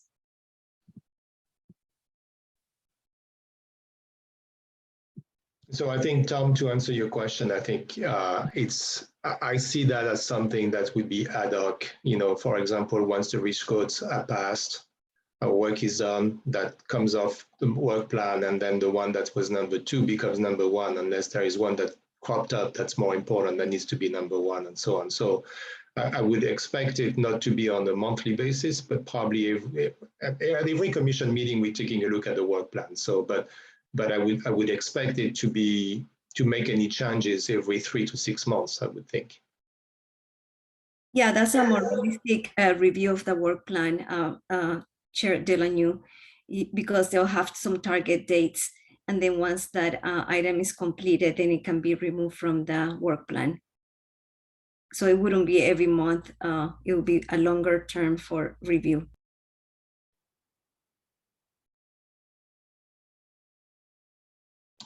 One question of clarification. Yeah. So for something like green city operations, not something that I don't think we have a subcommittee for, but it's obviously very important. But are we saying priorities for this commission or for city? For the It commission. would be, the commission will provide a recommendation and then staff will take it from there. And then we'll retain a consultant if necessary. It will be necessary to retain a consultant, but that will be work done by staff and consultant with the after getting a recommendation from the Environmental Commission. Got it. So it's recommended staff priorities. So it's the commission work plan, the priorities of the commission for the work plan, but to answer your specific question, regarding greening city operations. So, it's up to us to work with staff so that happens within a specific time frame. So for example, the greening of city buildings, or in particular what's in the plan is audits of the city buildings, and eventually electrification of the city buildings according to the audits. That's something we need to work with staff on.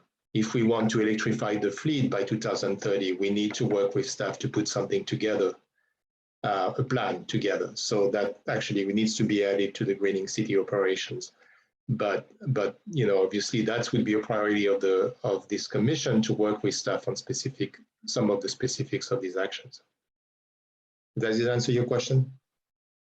That helps. I did publish in the chat my recommended order of 10, if that helps us move along at all. Yeah, I think I agree with you. So anyway, reach codes number 1, would everybody agree with that? Number 2. So I think there is the urban forest master plan. There is an item in there which is the preservation guidelines, which is not right now listed in the natural resources management in the urban forest management master plan. But that's a priority for the subcommittee to start working on that, on these guidelines, these rules for tree preservation in Los Altos. The ones we have right now are outdated. They need to be revised. There is a clear interest from the council to have something reasonably so soon. we are working on that, and yes, I agree. That is one of the top 3 priorities. May I suggest that that would be number 2 because of what we just talked about, right? And I'm keeping it within that subcommittee. Obviously, I'm not taking it. I don't want to take it out and have some other people work on it or make it a separate item. I think it's part of the urban forest master plan. Number 3.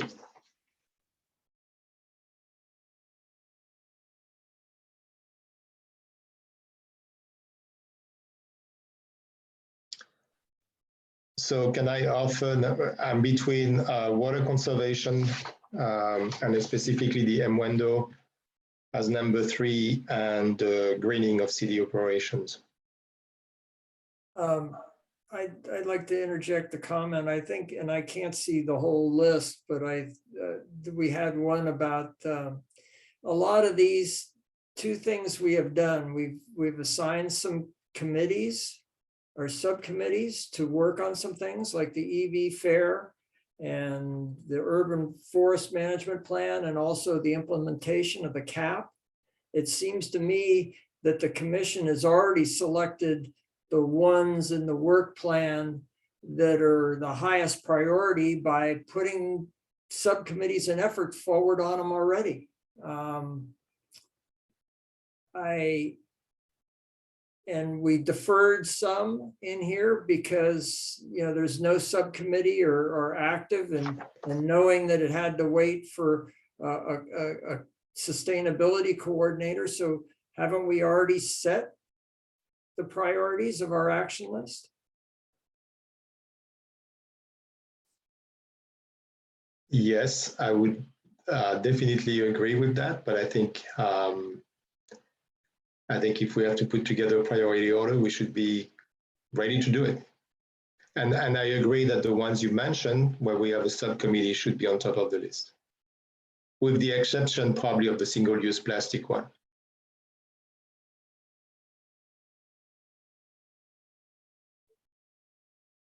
I would propose, well, sorry, Bruno, you were asking for a vote on number 3? Well, yeah, I mean, I'm asking the commission to come up with a list, and I realize that it's new, can be challenging, and it's very hard to prioritize between various actions that we have in the list because we're doing them at the same time. But let's try to put something together that makes sense for us and is going to help staff prioritize also. Mm-hmm. My proposal for number 3 would be to update our webpage. So I don't know if we're going to have a vote on.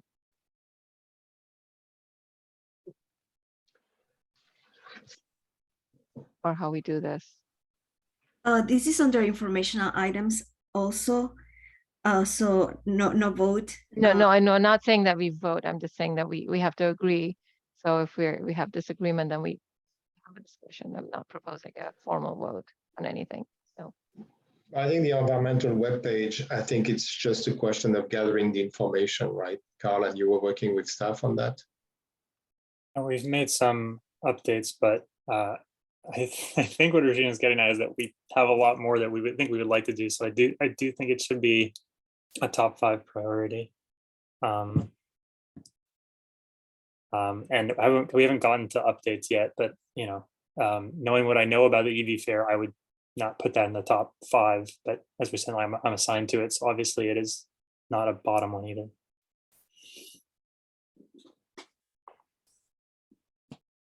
Okay, so, okay, I'm trying to come up with something that we would all feel comfortable with. How about, so reach code number 1. Number 2, we have the tree preservation plan, which is part of the urban forest master plan. Understanding the key priority right now for the subcommittee is the tree preservation guidelines. Number 3, we could put the MWendo, which I think is important. We have a new subcommittee on this. As number 3, and then the update on the environmental page as number 4. Then greening city operations, then EV fair, then single-use plastics. Actually, I should say instead, assist staff with various outreach and education efforts, then single-use plastics, and the gas-powered off-road engines would be last. That's my attempt to come up with a list. So what number did you put? Implementation of CAP priorities? All right, so reach code number 1, number 2, urban forest master plan, and specifically the tree preservation guidelines. Number 3, I put water conservation, public communication, and outreach efforts, assist staff with MWendo at number 3. Number 4, the update environmental webpage on the city website. Number 5, greening city. Yeah. No, Yeah, I'll finish, and then we can discuss. Number 5, greening city operations. Number 6, EV fair. Number 7, assist staff with various outreach and educational effort. Numbers, I think 8, single-use plastic, and last, gas-powered off-road engines. Yeah, I think cap is not in there, so that's what I'm confused about. Oh, I'm sorry. Yes, absolutely. That's a hard one because it's not, it's working on various things. One being assisting with the electrification of existing buildings.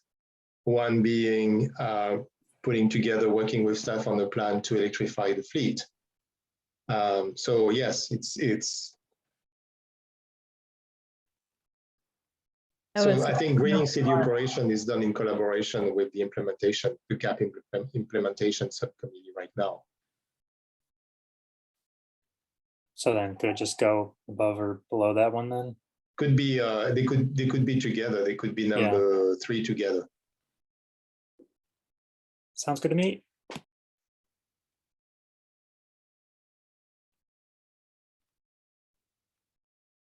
Don, Laura, you've been around for a long time, so I need your feedback and input on this. Well, the only comment I have is that I believe that, and I can't remember if it was in this last meeting with the city council, but the city council had a significant interest in advancing plastic ordinance. And that's not what we're saying is a priority. And so I struggle with this exercise because we're putting it from our viewpoint and not necessarily have the full picture. Laura, maybe you want to add.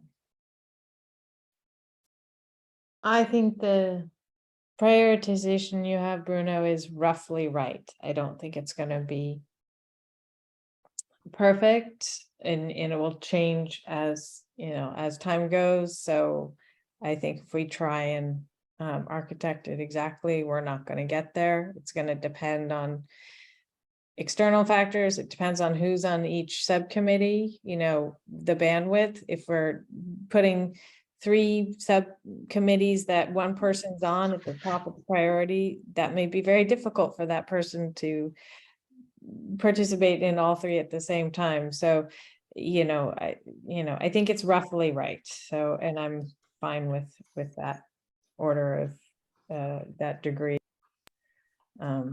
exactness at this point. Thank you, Laura. Thank you, Don. Don, yes. Bruno, mine is not an objection to it. Mine is just pointing out that this is, it's very rough because we're dealing with very limited information. No, I get it. And I think the priorities can come from the council anytime and change the list completely. And I think staff need to understand that. Mm-hmm.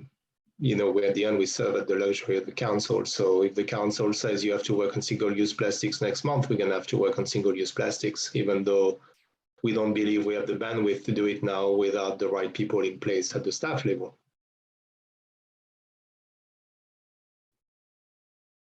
Yeah, I'm okay with your list as is, Bruno, as well, but I struggle with the concept of ordering things, 1 to 10 or whatever that number is, because if we say, for example, something is number 10, that that oftentimes gives off the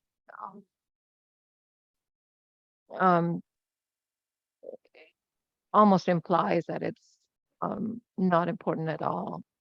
So we've done this for the CAP, is to make things as different pools of priorities. But if this will help staff, then that's fine. Just to know that it will change, and it could change dramatically. Yeah.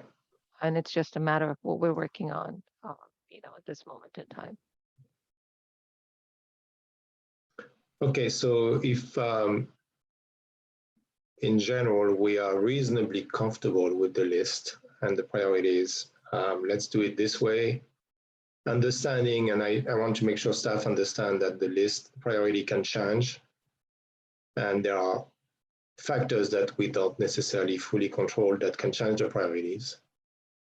And that list will be revised on a regular basis in terms of priorities, probably not every month, but we'll see how often we need to revise it depending on what changes over time. Thank you so Aida, much. would you be comfortable with that? Yes, I definitely would be comfortable with that. And thank you for going through this exercise, and the goals of the commission to be aligned with the goals of city council.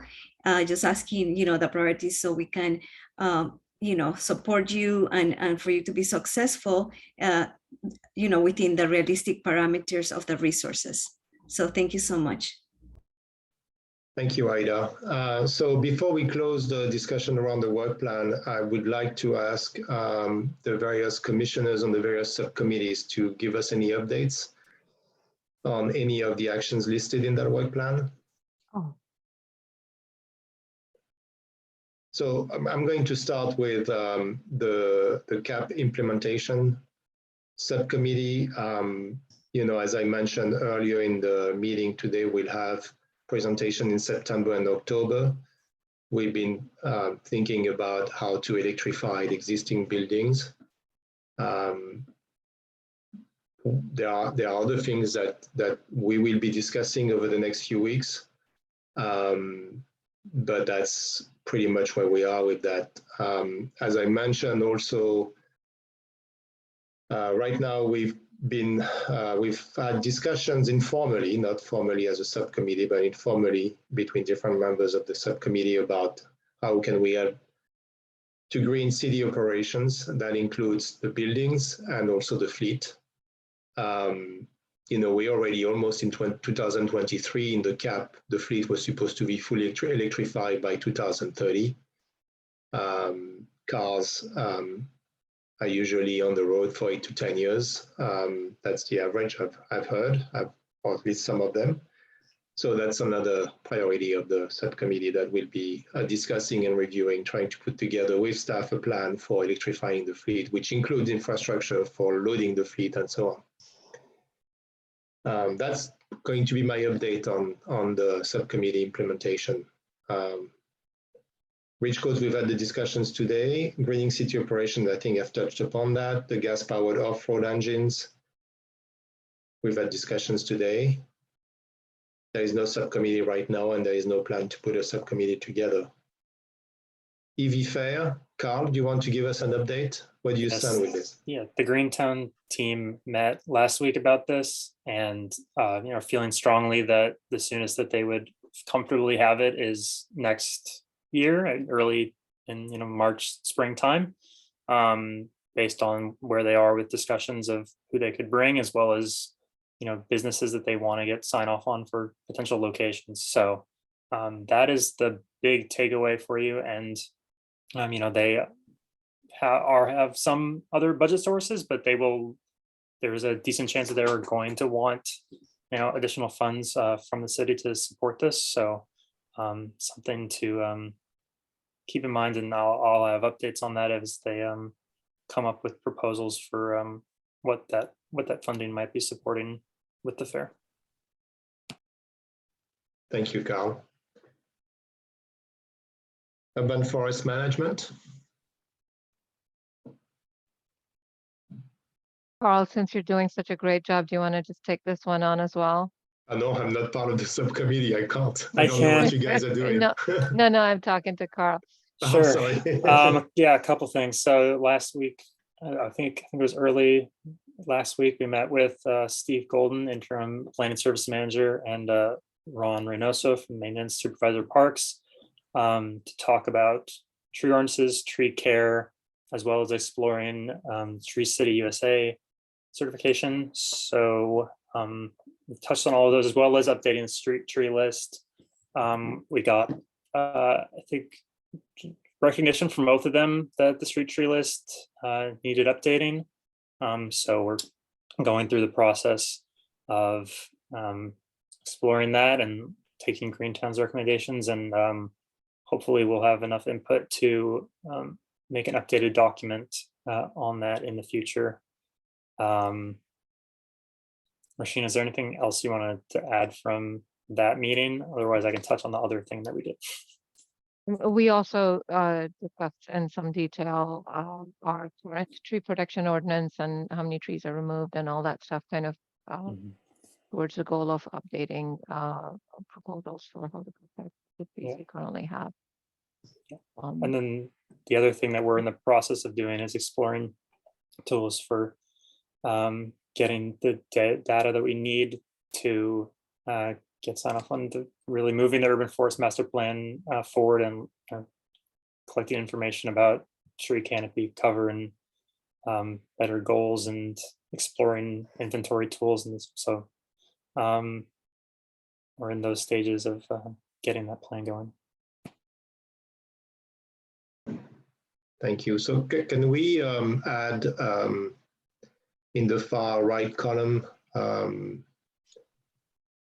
the tree preservation guidelines that you guys are working on now? So I just want to make sure it's clear since it's not specifically outlined right now. Staff will do that. I'll add that in. Yeah, absolutely. Thank you. You, Rashina and Carl, do you want to say specifically what you want in there as a line item regarding that? Or is that just good enough to just say tree preservation guidelines? Yeah, that's fine. Okay. All right, single-use plastics, no news. Public communication and outreach efforts assist staff with MWENDO with regards to water conservation. Any updates from the subcommittee on this? It's early, I know, because we just formed it last month, but if you have any updates. We haven't met yet. Right, Okay. we don't have a subcommittee meeting yet. No. Okay, that's fine. The environmental webpage and then staff. Okay, any other comments on the work plan?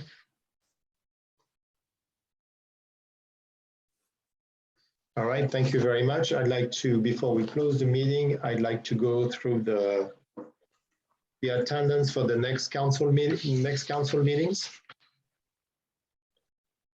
So I need volunteers for August 23rd, September 6th, and September 20th.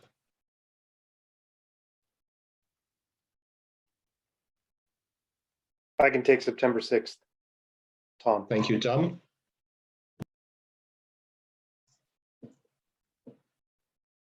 Is there anyone around for August 20 to 23rd?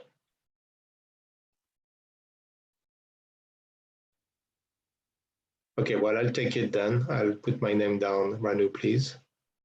And then I need someone for September the 20th.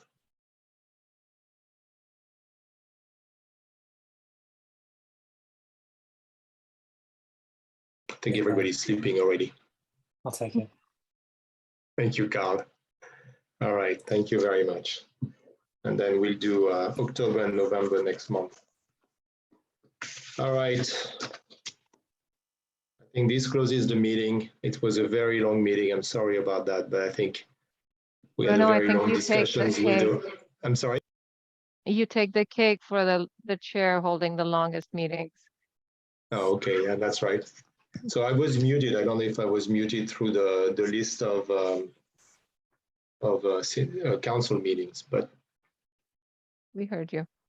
all right. So thank you very much. Was a long meeting. Thank you, Reach Code subcommittees, going through the exercise of informing us on what you guys are doing, getting our feedback. I hope it was not too much, but I think we're going in the right direction. Anyway, thanks a lot, everybody. Have a good night, good evening. See you next month. Thank you, everybody. Thanks, Bruno. Thank you. Yeah.